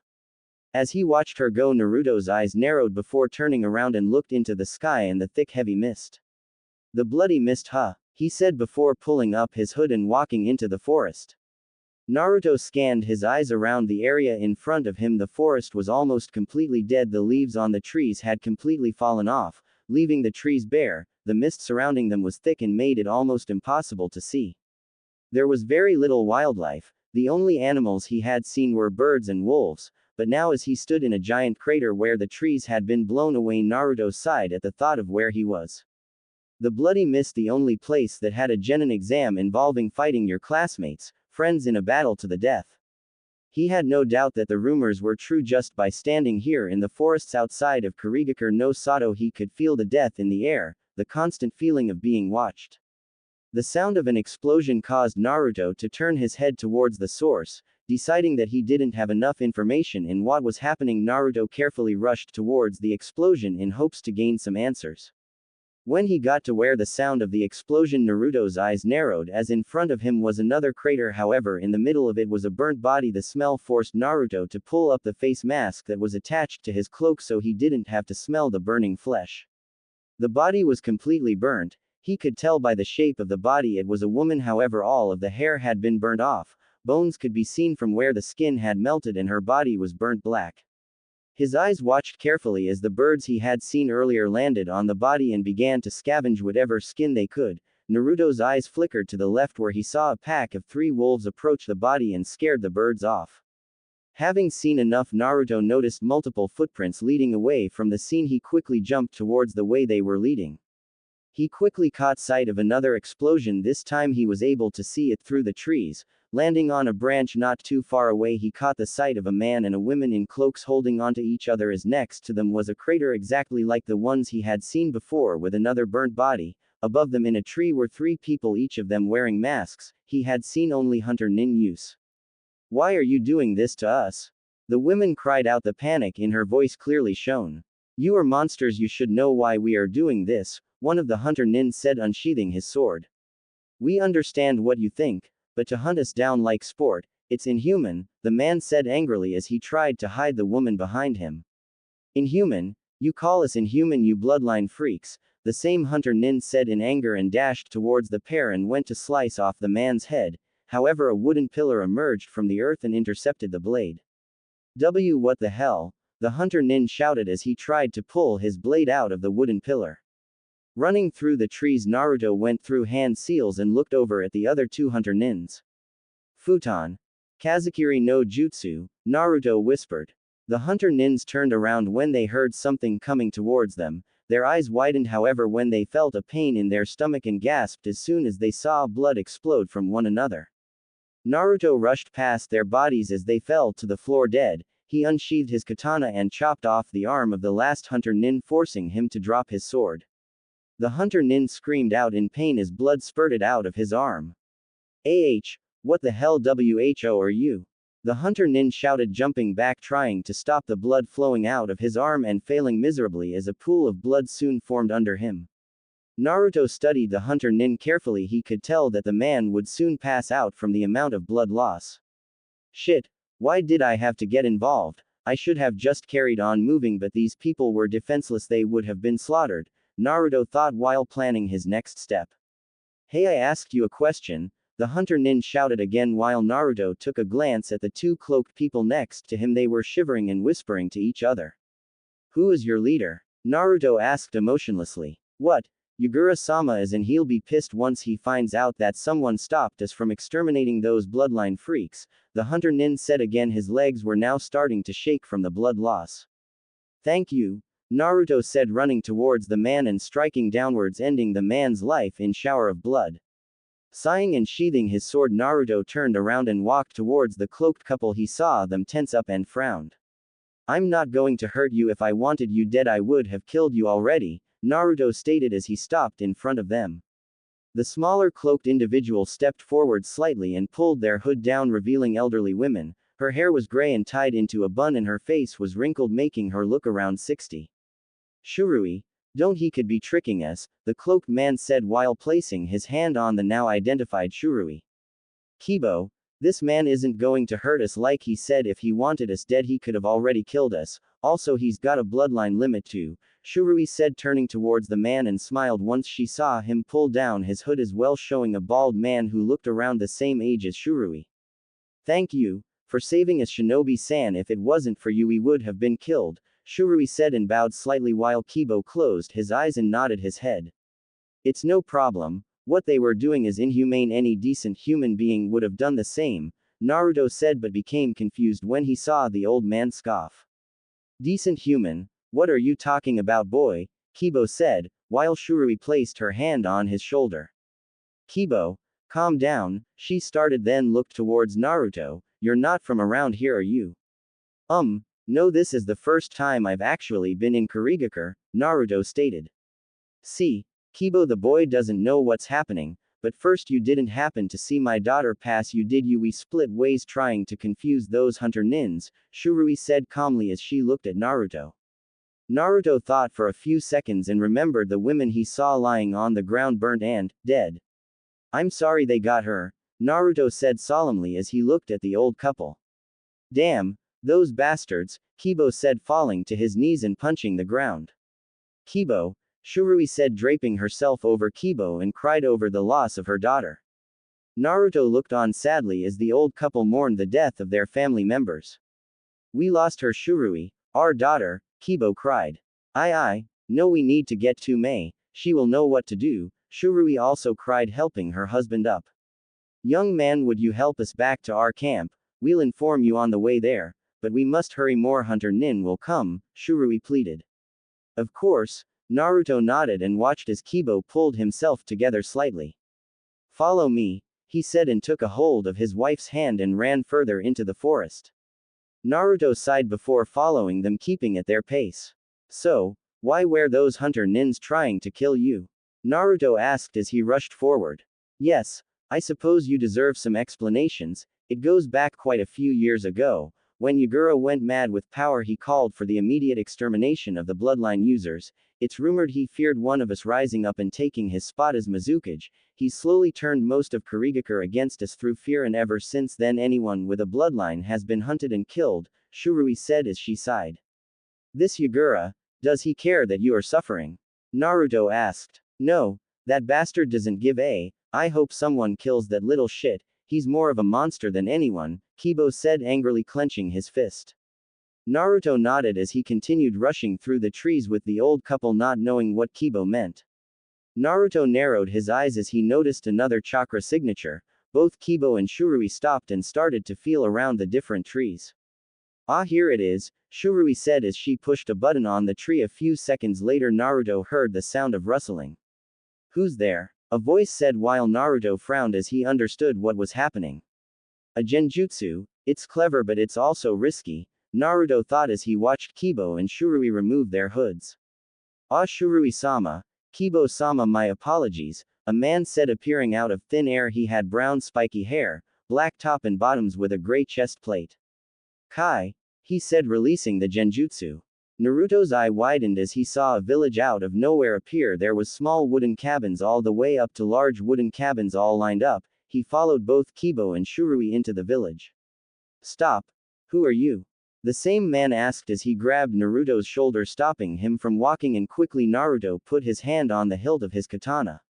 Stop, Hogosha-chan, he's with us, he's here to help, Shurui said. Naruto contemplated telling her that it wasn't his goal to stop a war and help them, but seeing as it caused the man to back off, he said nothing. Don't worry about him, he's very cautious, he's from a special clan of genjutsu users. There aren't many left, but they help keep this small camp safe, Shurui said as they walked through the little village.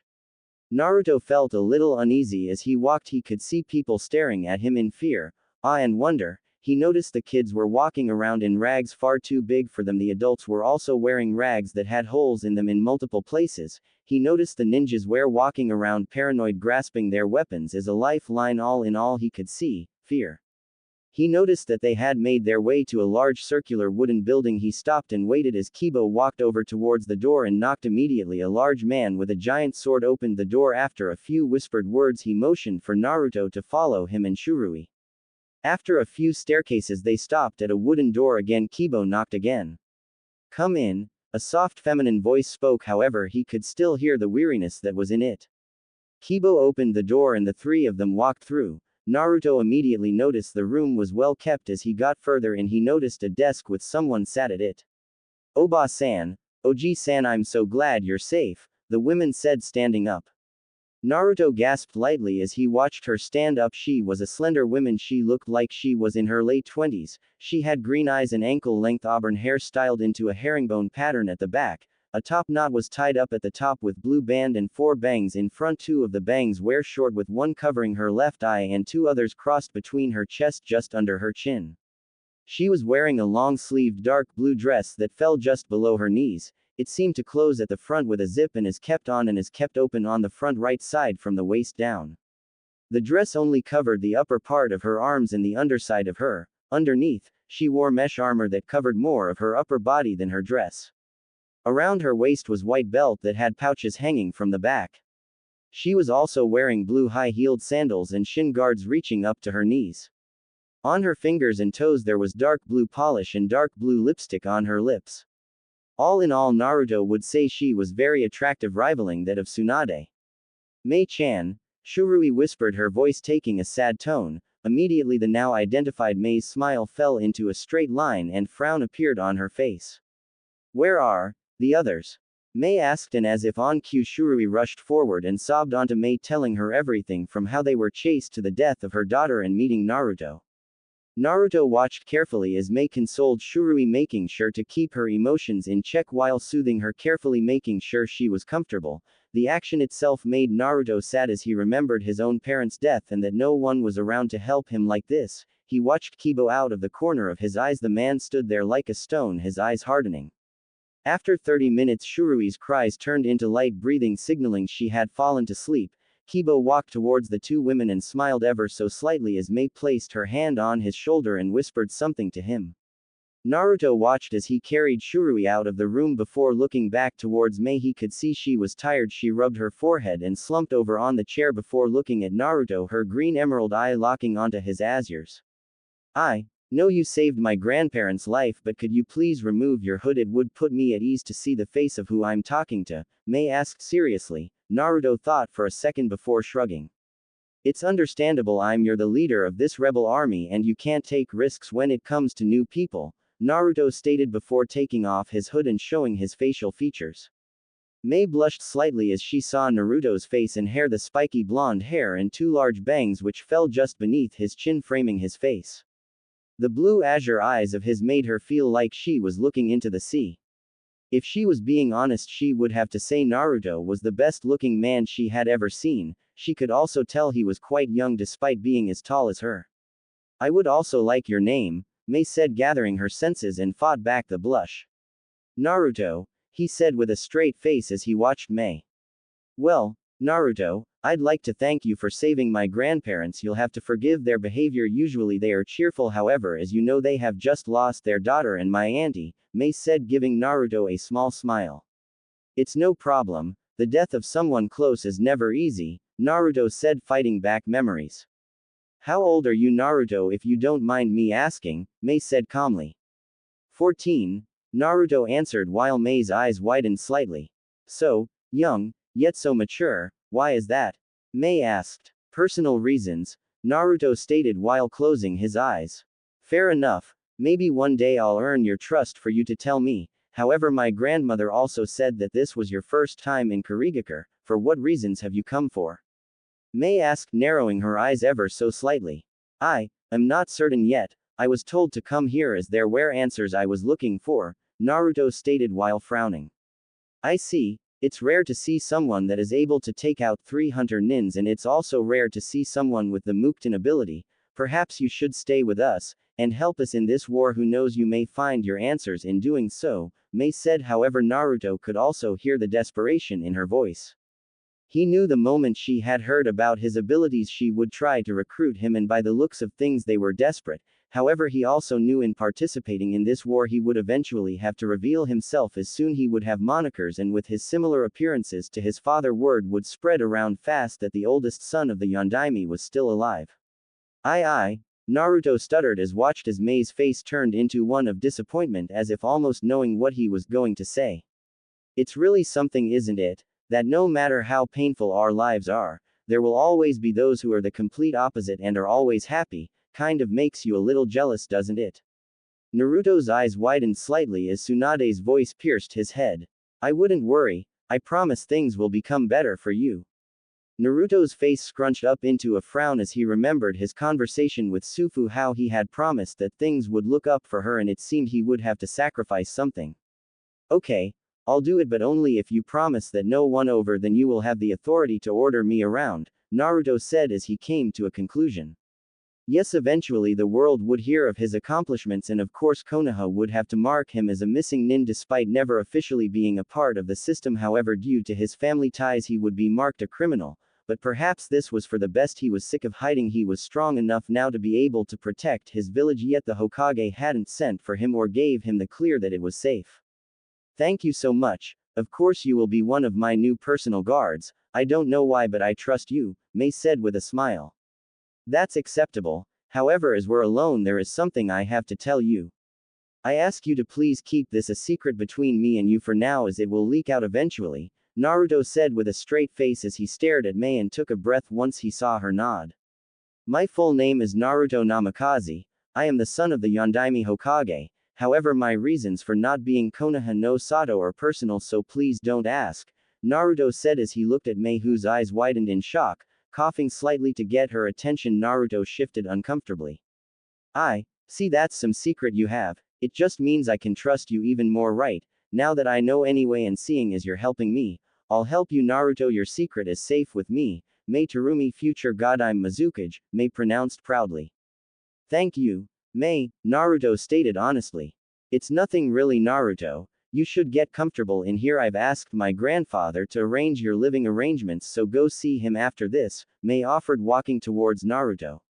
I'm glad to have you on our side, Naruto, Mei said, offering her hand. It's no trouble, Naruto said with a smile before taking her hand and shaking on it, signaling a friendship that would last a lifetime, hopefully. Naruto quickly pulled his hood up as he left the building. He knew that eventually his identity would be revealed, yet he still wanted to hide it for now. As he walked down the streets, he frowned at the living conditions this put-together village was hanging on by a thread. The morale was down and everyone looked about ready to give up. Locating the cabin Mei had gave him directions to, Naruto knocked on the door and waited several seconds before the sound of footsteps could be heard through the wooden floorboards. Kibo opened the door and stared at Naruto for a couple of seconds. Oh, it's you. Come in, but take that damn hood down, Kibo said, walking back into the cabin, motioning for Naruto to follow him, while Naruto stood there gaping as he had just been scolded for wearing a hood. Complying quickly, Naruto walked into the cabin and pulled down his hood and followed Kibo back into the main seating area of the cabin. So, young and handsome, Naruto turned his head to see Shurui sat on a chair with a herbal tea in her hand and she was staring at Naruto in shock. Ah, this is the first time you've seen with me without my hood, isn't it? Naruto said while scratching the back of his head. Yes, it is. I'm surprised you're so young, but other than that, what is your name, boy? It only fair you tell us since you know ours, Kibo asked roughly as crossed his arms in the doorway. I never told you. Oh well, my name's Naruto, Naruto said before he remembered what May had told him. I was also told to come here for my living arrangements, Naruto said while looking at Kibo. The man reached into his pocket and pulled out a piece of paper and a key and walked over towards Naruto and handed them to him. This is the key to your cabin and these are the directions. May obviously trusts you enough to keep you around. It would be wise not to break her trust, Kibo said while Naruto frowned at the man's words. Kibo, behave. You're always welcome to drop by, Naruto-chan, Shurui said kindly as Naruto nodded and walked out of the cabin and back into the streets. Eventually Naruto made it to where his cabin was. It wasn't small and it wasn't large either. He did hope that he would be living by himself as he had seen several people sharing cabins. Putting the key into the keyhole, Naruto unlocked the door and proceeded to walk in. The natural light coming in from the window made it possible to see everything. He could see 3 doors from his position. Walking over towards the closest one to him, Naruto smiled slightly when he saw a small desk and chair with a candle next to it. It was obviously a study room and Naruto briefly wondered if everyone had one. Closing the door, Naruto made his way over towards another door and opened it. Inside was a small bathtub, toilet and sink. Closing the bathroom door, Naruto walked over towards the final door and opened it. Inside, as soon as he saw the bed, it was single, but Naruto couldn't have been happier. At least he wouldn't have to sleep on the floor. Taking one more last look around, Naruto noticed that he didn't have a seating area like Shurui and Kibo, but he wasn't going to complain since he wasn't really expecting anyone to come round.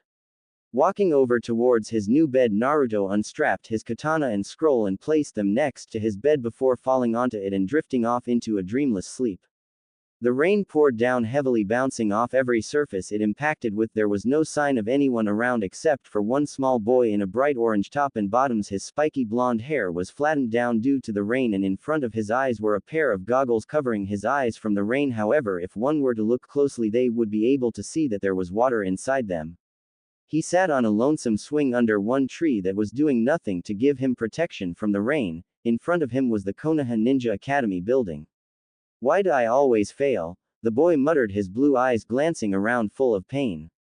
Why does everyone hate me? He said again and got no answer, and after a couple of seconds buried his face into his hands and cried. Naruto quickly sat up from his bed, sweat pouring down the side of his face. He could briefly hear the sound of knocking at his door. Another nightmare, Naruto thought, and put on a pair of black Anbu bottoms before heading towards the door and greet whoever was there. Naruto-san, sorry to wake you, but Mai-sama has asked for you. A young girl said. She had blonde hair and green eyes. Naruto noticed that she had a Kurigakure headband on and tilted his head. She seemed to be around 9 or 10 years old. Okay, I'll be there in 5 minutes, Naruto said, closing the door as the girl nodded her head and ran towards the main building known as headquarters. Going back into his room, Naruto quickly got himself dressed and readied his equipment before heading out. He could tell it was still early in the morning as there was only shinobi around. As he made his way to the main building, Naruto saw the little girl from earlier rush past him with a smile. So carefree, even in these times, Naruto thought, knocking on the door of the headquarters. Immediately the same man from yesterday with the giant sword appeared and glanced at Naruto. You must be Naruto. Mai-sama is waiting. Naruto nodded and walked past the man. Naruto knocked on the door and frowned when he heard multiple voices coming from inside, and from the sound of things it was pretty heated. Come on in, Naruto. Naruto opened the door. As he heard Mei's voice, he noticed there was a large oval table with several people around it, with Mei being at the top. So this is the newcomer. How can you be so foolish and let anyone into the rebellion? Mei, he could be here to betray us, an elderly woman said, sneering at Naruto, with several other older members nodding their heads while Naruto thought the urge to punch each of them. We don't really have many options. The way we are now, we'll be destroyed in the next year, all of us. We have roughly 2,000 shinobi who are fit to actually fight. Yagura has 5,000 plus, And you expect us to just sit here hoping that things will just get better? The fact is we need Naruto more than he needs us, Mei shouted. Naruto was taken back slightly at her raised voice. He stood next to a few other shinobi in the room as he watched the scene. We are losing more and more shinobi each day. I can personally vouch for Naruto, so stop complaining as we have more important matters to get onto, Mei said as she calmed her voice while a few of the elderly members bowed their head at Mei's authority. Yesterday, 3 hunter nins were extremely close to finding the camp. If it wasn't for Naruto, I'm afraid they would have. I believe Yagura will soon know where we are. We have to act fast. Reports from yesterday have showed me that Yagura is setting up a large camp 6 kilometers away from here. I believe he's going to try take us out in one sweep. Mei stopped as she looked at the shocked expressions everyone was showing except Naruto. What should we do? An elderly man said in fear, while Mei sighed. The only thing we can do, meet them head on and hopefully try to scare them off. For now, make them rethink strategies, Mei summed up while looking at a map in front of her. We will take a 500 shinobis to meet them head on. I myself will be leading this group, Mei said while everyone but Naruto gasped. But Mei-sama, that's suicide. You'll be outnumbered. Send someone else to lead, a middle-aged man said standing up while Mei just glared at him. How you will be leading another 1,000 to attack from the side? Make sure you do it at the most suitable time to give us an advantage, otherwise it will be for nothing, Mei commanded. Yes, Mei-sama. How said. Naruto looked at the man with narrowed eyes. He was a middle-aged man with moosed-up blue hair. He wore a gray turtleneck jumped with gray bottoms and a turquoise color robe over him. However, what Naruto noticed was the eye patch over his right eye. He had only ever seen one shinobi do that, and that was Kakashi, so he could hide his Sharingan and so it didn't drain him of his chakra. I want to leave another 500 shinobis here just in case things don't go as planned. Hogosha, I want you to lead here while I'm gone and make sure nothing happens, Mei said looking towards another shinobi who Naruto easily recognized as the guy from yesterday who disabled the genjutsu. Why yes, Mei-sama, Hogosha stuttered while blushing, causing Naruto to raise an eyebrow. Seems like someone's got a little crush, Naruto thought in amusement. But Mei-sama, if Ao-san and Hogosha-san are not going with you into battle, who will protect you? An elderly man asked. I am a cage-level shinobi. I do not need protecting. However, I will be taking Naruto with me. He will be watching my back, Mei said, causing people to mutter. Are you sure? That's wise. He's only a boy and he might not be that strong.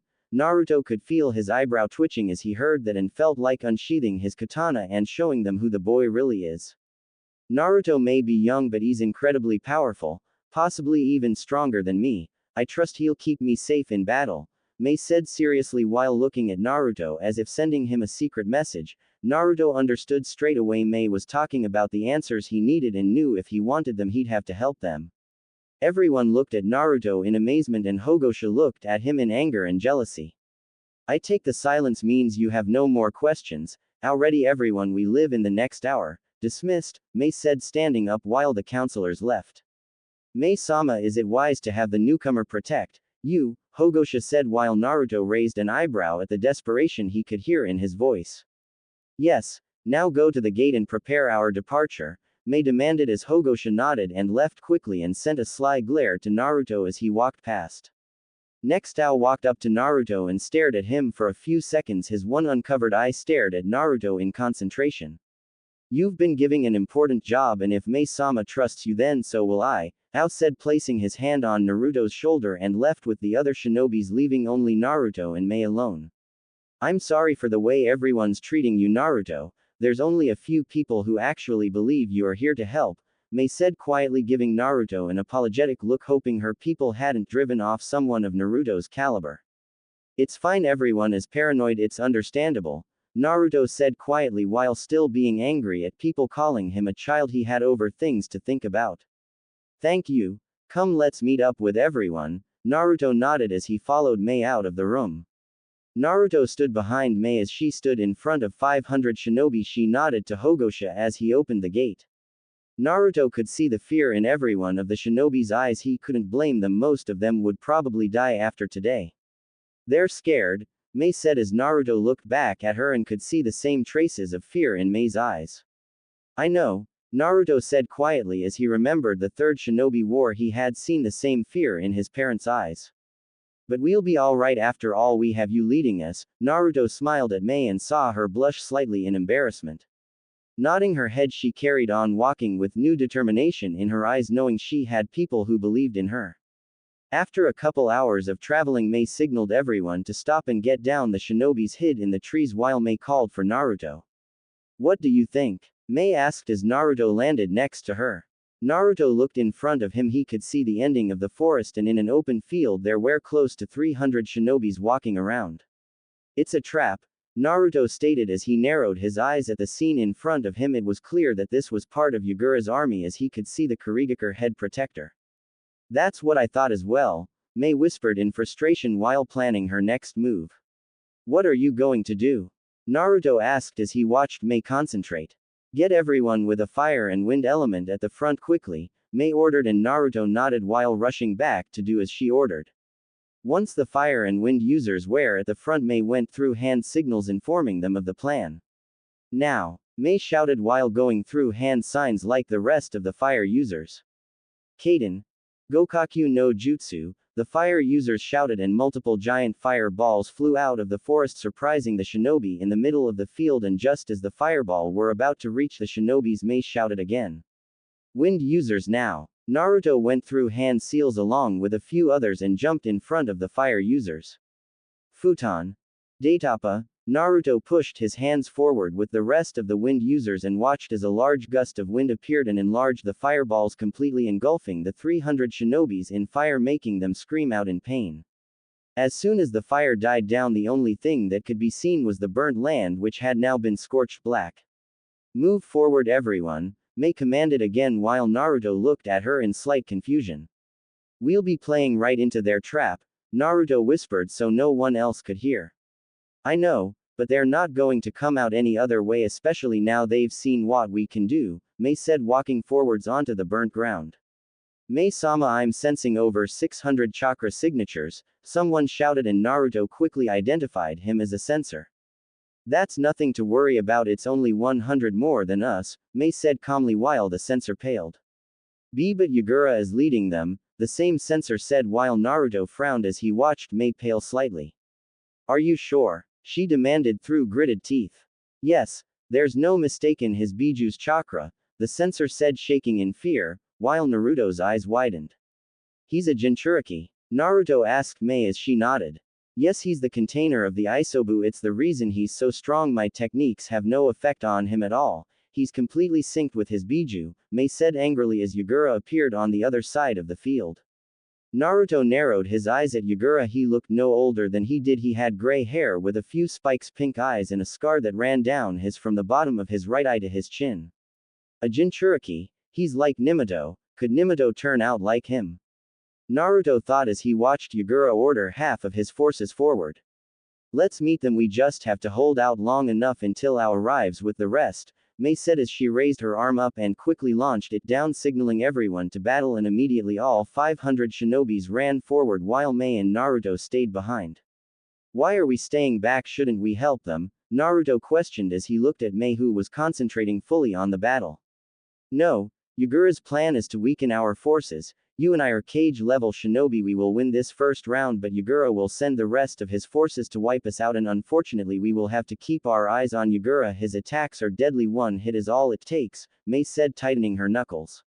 Naruto looked onto the battlefield. It was true the 500 rebel shinobis were slowly defeating Yagura's forces, however they were also taking heavy losses. Naruto could see many of the rebel shinobis dying. Eventually Mei's forces won out, however they were easily reduced to less than half, while half of Yagura's shinobi were laying on the floor dead. Looking over towards the Jinchuriki, Naruto frowned when he saw him smiling and lifting his hand up and quickly dropping it.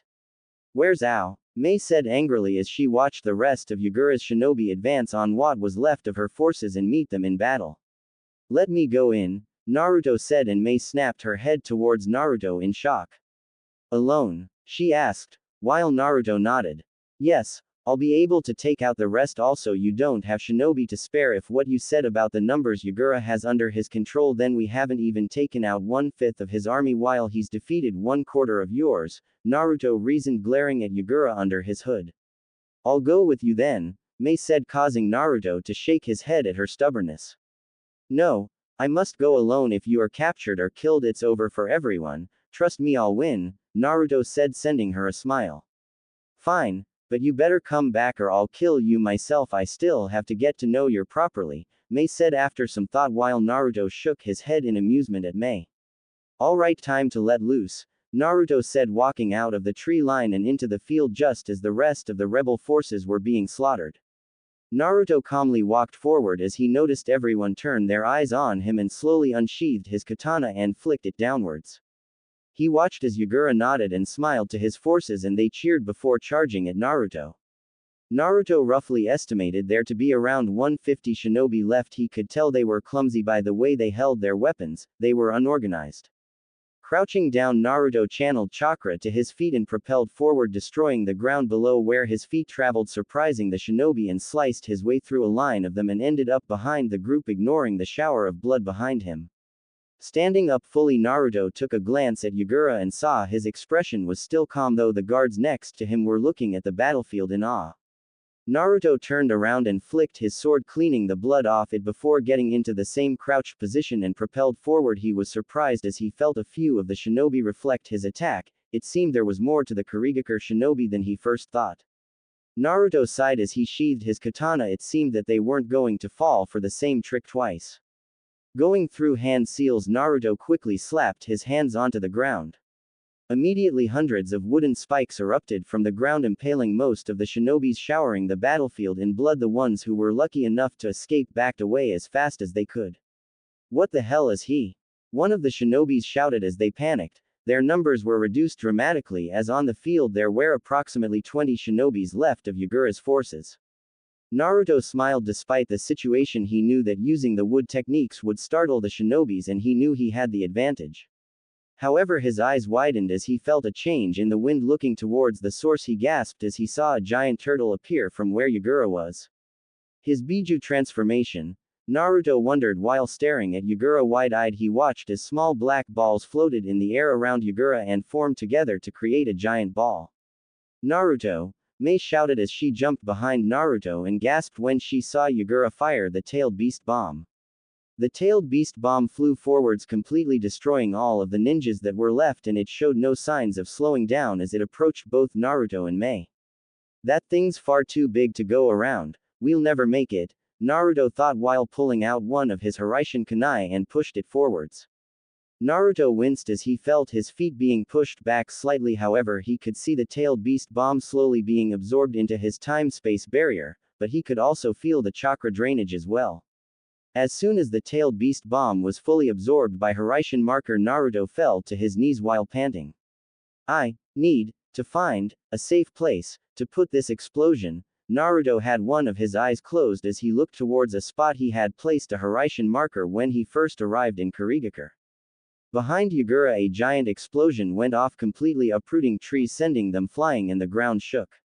Naruto collapsed, his face hit the floor, and Mei quickly rushed towards him and placed his arm over her shoulder while she watched Yagura revert back into his human form and was watching Naruto with wide eyes. Not that she could blame Yagura, she had never seen someone stop Yagura's Biju attacks. Naruto, are you okay? Mei asked frantically as she helped Naruto up. Why yeah, just give me a couple of seconds, Naruto panted out while struggling to keep his body up. That took far too much out of me, not sure if I could pull off another one of those though, Naruto said silently as he felt his eyes closing. Despite having large chakra reserves, he was still worn out by using large-scale wood techniques, and transferring a tailed beast bomb just about took everything out of him. Mei-sama, Naruto heard as his eyes slowly closed. He vaguely recognized the voice to be Ao, however he wasn't able to look up, but his eyes finally rested on Yagura's form as he retreated. As Yagura's form vanished in the background, Naruto's eyes closed as he welcomed unconsciousness. I'm gonna be Hokage Dadbao, a small spiky-haired blonde boy shouted while running down the streets, ignoring the looks of contempt he was getting from the adults and the ridicule he was getting from the children. What's that Kyuubi brat talking about? A man said as he watched the young blonde run down the street. Talking about being Hokage, geez, the nerve, it takes the life of the Hokage's family now, it wants to be one, a woman sneered. Nimato, Naruto breathed out as he sat up. He immediately noticed the wooden walls of his cabin and sighed.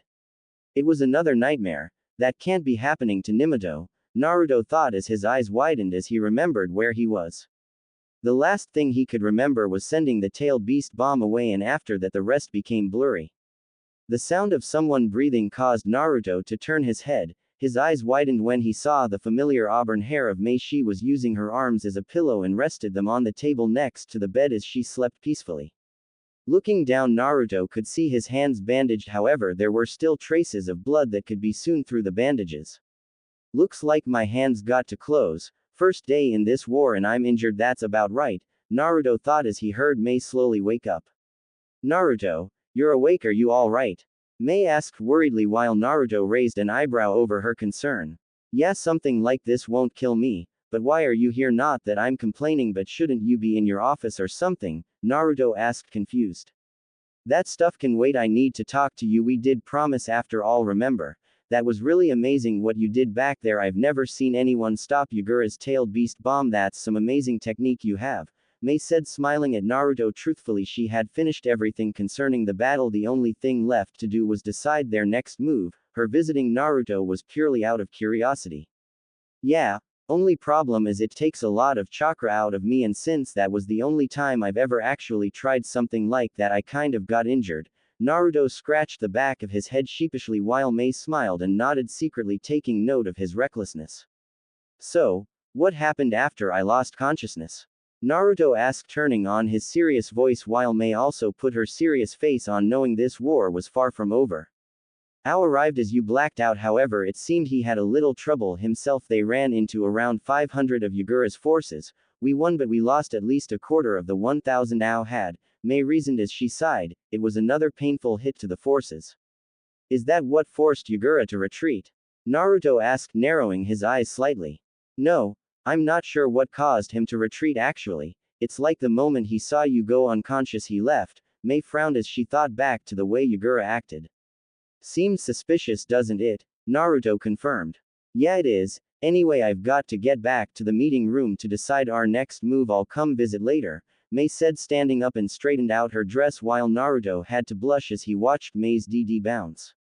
Wait, I'll come too. I'm feeling a lot better anyway, Naruto said, throwing his legs out of bed and standing up, ignoring the slight exhaustion his body was feeling.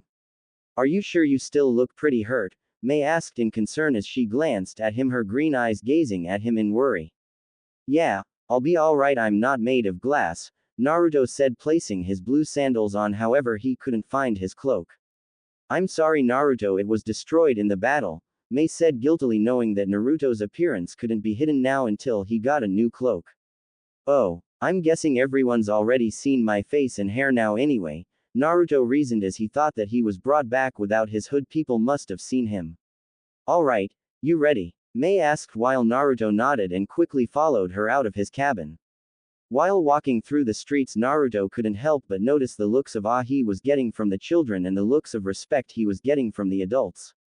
It's because you were able to stand up to Yagura. Some people have even started to call you the Biju Slayer, Mei chuckled slightly as she saw Naruto's face. But I didn't even defeat him, Naruto said, blushing slightly at the moniker as it was completely exaggerated. No, but you did something better. You proved that not everyone that goes against him dies. It's a big deal for us, Mei said as she watched him blush. Personally, she found it adorable that Naruto found taking a praise difficult. I barely made it out of there alive, Naruto muttered while Mei gave a small smile at his modesty. Following Mei as she opened the door to the main headquarters, Naruto nodded to the guard on duty and walked step by step with Mei as she walked into the council room. Naruto was taken back slightly when he watched everyone stand up but quickly shrugged it off as them showing respect for Mei. However, as he made his way to the wall next to Ao, he noticed most of the counselors nod to him. Thank you all for coming at such short notice, Mei started while nodding to everyone.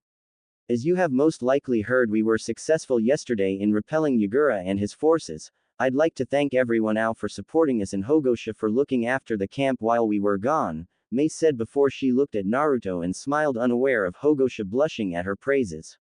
I'd like to thank Naruto as well. Without him there was a chance I'd have been killed as well. It's good to know my trust wasn't misplaced, Mei said softly, sending Naruto a grateful smile.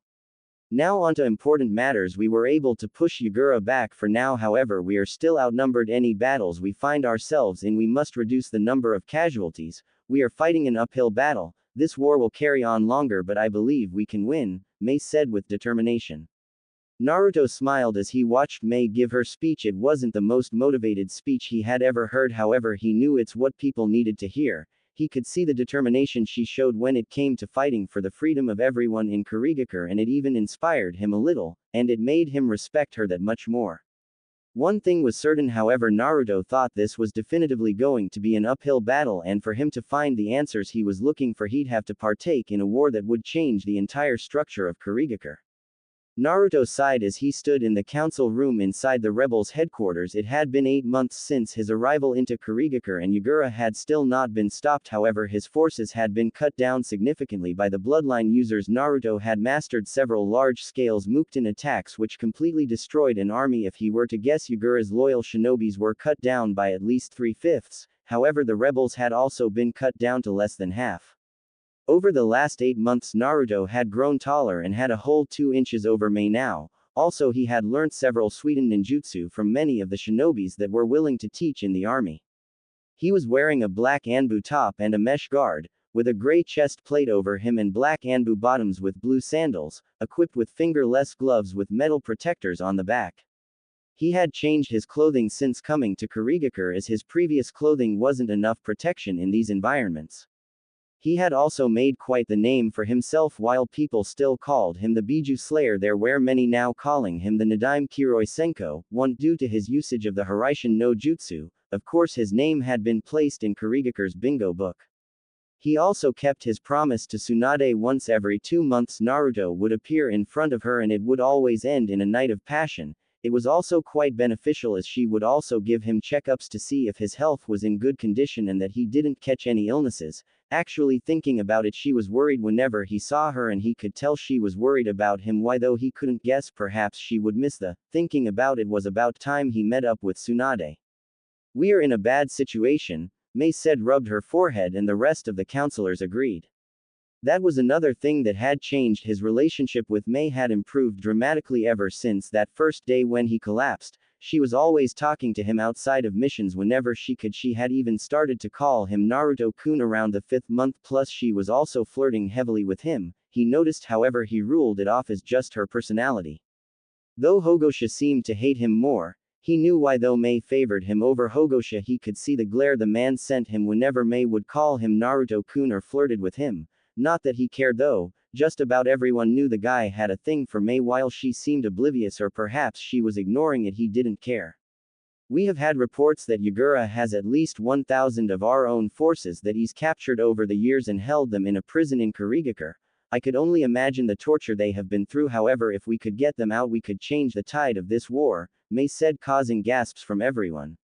But they would have been tortured for years. Why would Yagura keep them alive? Naruto heard someone say and recognized the person as Kibo. It's difficult to say, perhaps he's trying to turn them against us, or he may be using them as leverage. I can't be certain, however what I do know is now we know that they are alive, we can't leave them, Mei said with conviction.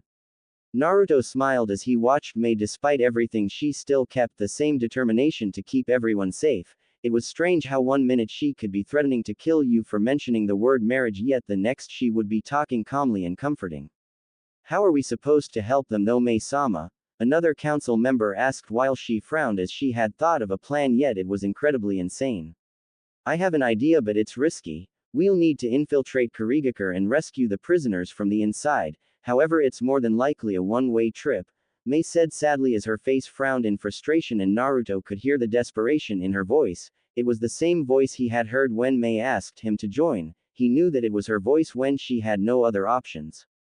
I'll do it, Naruto said, pushing off the wall, causing everyone to look at him with wide eyes, especially Mei as she seemed to be looking at him in worry. But you'll die, Kibo said, looking towards Naruto. Over the last couple of months the man had begun to respect Naruto for everything he had done. I'll come back alive, Naruto said, ignoring Kibo, and stared at Mei with determination. He could see her green eye melting in worry while they met with his confident azure. Naruto, if you are sure, then I believe you. Do you understand the risks? Mei asked in worry as she had to make sure he knew what he was getting into. Yes, if I fail I will most likely die, however I have way too much to do before I can die, so trust me, Naruto said honestly as the image of the masked man appeared in his mind. Okay, Naruto, we will have to sneak you in at night, that's when the guard duty is at its weakest. You can use the cover of night to bypass the guards and find your way to the center of tower, Mei said with her leadership voice while she still looked at Naruto in worry. Here is where you will enter. There's no secret way out, so to get out you'll have to use the entrance, Mei continued while pulling out a map and pointing towards different spots on a map. Once the prisoners are secured we will be waiting at the edge of the forest. We will be able to use the distraction you will cause in the cover of night to make our getaway, Naruto nodded as he listened to Mei's plan. Alright, everyone dismissed. Naruto, could you stay for a minute? Mei asked while Naruto nodded, letting everyone walk past him and ignored the glare he got from Hogosha. Are you sure about this, Naruto-kun? You don't have to put yourself through so much for us, Mei said quietly. I'm the only one who can do it and you know it, Mei, Naruto said in a confident tone, causing Mei to blush. I know, I'm scared you won't come back, Mei whispered quietly, however Naruto still heard it inside. I will come back, besides I've got to see you marry before I die, Naruto said with an amused smile as he saw her frown turn dangerous. Shut up, or I'll kill you, Mei said dangerously with a smile on her face, and after a couple of seconds both Naruto and Mei started to laugh. That's the sound I like to hear, you should laugh more, Mei, it suits you, Naruto said with a smirk as he saw her smirk back. Maybe you will. When you come back, I want you to take the rest of the night off and be ready to leave at night tomorrow, understood, she said with a smile. Yeah, good night, Mei, get some beauty sleep, Naruto spoke out in a teasing voice before vanishing in a yellow flash. Idiot, Mei said with a smile as she fell back into her chair and placed her hand over her heart. It was beating incredibly fast. Actually, it was whenever she looked at Naruto her heart would do these funny things. She would feel butterflies flapping around in her stomach at just the sound of his name. Over the last 8 months she could say she had strong romantic feelings for Naruto. It helped he was so selfless and brave, as most of the people she knew in her life were the complete opposite. She had always scared men off with her overpowering status, however not Naruto. He would treat her like a friend, laugh with her and even just talk with her. However, the thought of him leaving for a mission that had a high chance of him never making it back sent aches in her chest. Just the mere thought of him dying caused her breath to hitch slightly. What have you done to me, Naruto-kun? Mei whispered to herself as she began to look at on the table, trying to suppress her ever-growing feelings. Meanwhile, Naruto appeared in his cabin next to his bed where his kunai was lodged into the drawers. Looking at the time, Naruto smiled when he saw it was just getting dark. He had guessed Tsunade would be waiting for him, and she was certainly one woman you did not want to keep waiting. He flinched slightly as he remembered the time he met her after placing the Hiraishin marker on her. That was one night Naruto had thought his time was up. Tsunade had made him eat her out for hours and tightened her legs around his neck so tight he had felt as if she was trying to snap his neck. He had asked her though if she wanted him to move it, and surprisingly she had said no and said she was used to it now. Of course this was after they had though, as she always seemed calmer after. Shaking his head, Naruto placed his hand in a seal and immediately disappeared in a yellow flash. Meanwhile, Tsunade Senju sat on a bed in a hotel room. She had finally ditched Shizune for the night and had prepared for Naruto. The mere thought of what was about to occur tonight made her wet. Ever since Naruto and she agreed to this agreement, both of them would completely go out of their way to pleasure one another. At first it was just different positions either of them had wanted to try. Eventually it had evolved to sometimes role-playing. Well, at first they would role-play, however they would just lose themselves in lust and just hump like rabbits.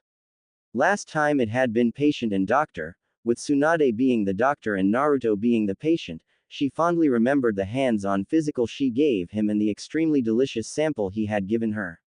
A sudden flash caught her attention as she watched Naruto appear in the room and smiled when she saw him look at her. Naruto watched Tsunade smile at him and couldn't help but grin. She was wearing her usual white kimono-style blouse with her blue pants and green haori. Took your time, didn't you? Tsunade faked in anger as she stood up and walked closer towards Naruto. She cursed him when she saw his confident grin. I'm sorry for making you wait. Naruto said as he noticed Tsunade was in his range to grab and quickly pulled her towards him by the waist and pressed their chests up against each other and laid his forehead on hers. Well, how are you going to compensate me? Tsunade teased while she stared deeply into Naruto's eyes and placed her hands on his chest. Like this, Naruto stated before pulling Tsunade into a passionate kiss. She immediately responded by throwing her arms around his neck and deepened the kiss while their tongues playfully massaged each other. However, Tsunade noticed something different. Naruto was all stiff. Usually when they would kiss he would have picked her up, so she was forced to wrap her legs around his waist. However, he seemed a little preoccupied. What's wrong? Tsunade asked as they broke apart from the kiss and leaving a trail of saliva still connected on their lips. I'm sorry, I've just got a lot on my mind, Naruto said with a sigh while Tsunade frowned as he seemed stressed out. However, she smiled as soon as she thought of a plan. How about I give you a massage and you can tell me what the problem is, Tsunade whispered as she broke out of Naruto's embrace and walked behind him and quickly wrapped her arms around his midsection. I'm not sure that will work, Naruto replied while closing his eyes as he felt Tsunade place kisses on his neck. Why don't we try anyway? Get undressed, Tsunade purred seductively into his ear and gently nibbled on it before releasing her hold and walked into the bathroom. Naruto smiled as he felt Tsunade let go and walk into the bathroom. Truth was, he was stressed and worried. The mission tomorrow was important. He knew it was when he signed up for it, but he needed to put on a facade that made him seem cool about it since he didn't want to worry everyone. It was a mission that could either mean winning the war or losing the war, and it was a lot of pressure on his shoulders. He had suspected May had seen through it as she kept him behind and asked him if he really wanted to do this. And now it seemed Tsunade did as well. He didn't know what it was. Perhaps he was more loose about things around his women friends, or perhaps it was just he could never lie to strong-willed women. It was the same with his mother. He quickly shook off that idea as May was his only women friend in the camp. In fact, she was the only person he actually talked to except for Ao and Chojuro every now and then. Quickly removing his clothes until he was only left in his boxer shorts, Naruto waited for Tsunade. Tsunade walked out of the bathroom holding a bottle that Naruto suspected to be massage oil and raised an eyebrow at her as she stopped in front of him. Well, aren't you going to get undressed? Tsunade asked, a little annoyed that Naruto was still in his boxer shorts. You want these off too? Naruto asked, pointing towards boxer shorts in surprise since he knew Tsunade hated it when Naruto was overly perverted around her, despite the fact in his opinion when she wanted she was far more perverted. Yes, now get them off. It's not like I haven't seen your before, and we both know I've done more than see it. I've licked, sucked and touched it. Now get it out, Tsunade commanded while Naruto quickly pulled his shorts down, revealing his semi-erect for Tsunade, and her talk had made him a little hard. It wasn't often Tsunade talked like this. He assumed she was extremely horny.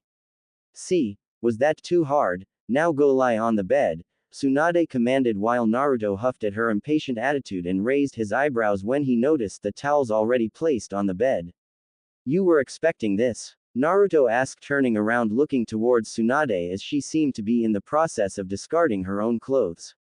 Well, I did hope that we could play masseuse and her client, Tsunade said playfully as she removed her kimono-style blouse and revealed her large size. They're as impressive as always, Naruto said with a smile and cupped one of Tsunade's and squeezed it, making her moan immediately. Naruto smiled at his ability to pleasure Tsunade after all he had spent hours with her doing all sorts with them. Go lie on the bed, Tsunade moaned as she resisted the urge to just let him fondle her tits. Fine, spoil sport, Naruto said while licking her before lying on the bed on his front, leaving a turned-on Tsunade. Bastard, turning me on like this and stopping. Oh, you are so dead, Tsunade grinned as she peeled off her blue bottoms and white panties, leaving herself completely. Walking over towards the bed, she poured some massage oil onto her hands and rubbed it together before she rubbed her hand up and down her body, making her skin look more tanned and wet. Satisfied at her work, Tsunade poured more massage oil onto her hand and rubbed it all over Naruto's back while gently pressing her fingers into his skin. Oh, that's good, Naruto moaned as he felt Tsunade massage his neck and shoulders. Tsunade smiled at the comment. She didn't know why she was doing this for him. It was meant to be just. However, she had been finding herself worrying about him more and more, especially ever since she found out he was participating in the civil war. Turn over, Tsunade commanded as she poured more massage oil onto her hands and proceeded to rub her hands on Naruto's chest and moved her hands down and lightly scraped his manhood before going down to his thighs. However, she could tell it was killing him as his hard-on was pointing completely in the air, and every time her fingers got even close to his manhood he'd buck his hips up. "Are you feeling better now?" Tsunade asked while smirking as she saw Naruto practically begging for release, but she was going to make him ask for it. "Why yeah, your hands are the best," Naruto moaned as he felt Tsunade's nails graze his. "That's good, maybe we should stop then," Tsunade said with a grin as she watched Naruto's eyes widen in shock. "No," Naruto shouted as he looked at Tsunade before blushing at his outburst. I mean, well, you know," Naruto shifted uncomfortably and he could tell Tsunade was doing this on purpose. She always liked to be the dominant one when they had beg. Tsunade purred as poked the top of Naruto's. "Please," Naruto whined as he felt Tsunade touching him, but he wanted more. "Please, what?" Tsunade leaned in next to Naruto's ear and licked it while her hands stayed millimeters away from Naruto's painfully erected. "Please touch me," Naruto gasped out. "Since you asked nicely," Tsunade purred again and slowly wrapped her fingers around his and started to delicately move her hand up and down in a pumping motion, while her other hand cupped his balls and played with them. "Your balls are so full, didn't I drain them enough last time?" Tsunade asked while positioning herself between Naruto's legs and gave his balls a squeeze, causing Naruto to groan. She smiled as she watched him become putty in her hands. She knew his balls were his weak spot, they were always so full and she was more than willing to drain them every time. Her hand picked up speed as she continued the hand job. However, when she stopped, she could have laughed at Naruto's face as disappointment was written all over it. "Relax," Tsunade whispered before leaning in and gave the head of his shaft a kiss, causing him to buck his hips again and pushed his through her lips. "Oh, that feels good," Naruto moaned as he heard Tsunade suckling on his. He tangled his fingers into her hair and watched her lips slide up and down his. However, the last straw for Naruto was when he felt Tsunade tickle the underside of his head with her tongue and bucked his hips up while Tsunade moaned as she felt Naruto's her mouth. If one thing was certain, she enjoyed Naruto's taste. She let Naruto's out of her mouth when she felt her mouth become too full and was surprised when another large shot of flew out of his and landed on her face, covering most of her nose and parts of her eyelids. Well, that was a more than usual. Tsunade managed to get out after she had swallowed his and wiped his off her face before putting it in her mouth and savoring his taste. "Yeah, I don't think I've ever came like that before. You certainly know how to get the best of me, don't you, my legendary sucker?" Naruto said, panting slightly while smirking. "You like that moniker, don't you?" Tsunade said while crawling up Naruto's body and let her rest on his stomach, allowing his still hard rest between her cheeks before leaning down and planting a passionate kiss on him. Naruto wrapped his arms around her waist and fought her tongue with his own. He could feel her hands running through his hair as she seemed to desperately cling onto him. Eventually, the two of them broke apart and she smiled at him before bringing her hand down and gripped his at the base while lifting her body up. "No more foreplay?" Naruto asked with raised eyebrows. He knew that Tsunade enjoyed having her licked more than anyone, so he found it quite a surprise she would want to skip. "Yes, I've made myself too horny with that blowjob. I need you inside me," Tsunade finished by dropping herself onto Naruto's tool and moaned as his prodded her womb. "God, that feels so good," Naruto moaned out as he felt Tsunade's clench around his, while Tsunade moaned in agreement at the feeling of his filling her up. After she had gotten used to Naruto's size in her, she slowly started to use her thighs to bounce on Naruto and made sure only the head of his was still her before she dropped back down, creating a loud slapping noise. Naruto had to give it to Tsunade. He had completely forgot all of his worries about the upcoming mission and found himself just enjoying the view of Tsunade as her would bounce up and down, how her vagina would slide down his and meet his balls. Tsunade had eventually started to move sideways as well, making his rub her inside, sending a wave of pleasure to the both of them. "Oh, I'm close," Tsunade moaned out through gritted teeth as she tried to make him first by bouncing faster and harder. "Yeah, me too," Naruto replied as he shut his eyes and grabbed Tsunade's cheeks so hard there was going to be handprints tomorrow. Feeling as if he was on his last legs, Naruto slightly opened his eyes and glared at Tsunade as he saw her smiling. He knew she knew he was about to. However, he immediately smiled back as he brought his fingers to colliding genitals and pinched her, causing her eyes to widen in shock. Naruto, Tsunade shouted as she came. Naruto closed his eyes and grunted as he felt Tsunade's orgasm drench his balls and came himself. Several shots of his flew straight into Tsunade's womb and sent her off screaming again until Naruto pulled her down into a kiss to which she gladly accepted as he continued to thrust into her. After they had both stopped they were still surprisingly locked in a kiss and after several minutes they both pulled back looking flushed. 2 months without how did I go 20 years, Tsunade said with a chuckle as she kissed Naruto's chin. It's because it's 2 months without me, Naruto replied jokingly as he kissed her forehead and surprisingly she didn't deny it like he thought she would. Anyway if I'm going to have to go another 2 months then I'm stocking up now, Tsunade finished as she sat back up and shook her body and moaned as Naruto's rubbed her sensitive insides again. You're still ready to go aren't you? Tsunade asked with a frown however she screamed in pleasure as she felt Naruto flip her around so she was on the bottom in the missionary position. For you always, Naruto replied and started thrusting into her as hard and fast as he could before leaning down and capturing her lips in another kiss muffling out her screams and moans. For the rest of night the sounds of moaning, shouting, laughing and grunting could be heard from the room as they both continued to go at it like rabbits.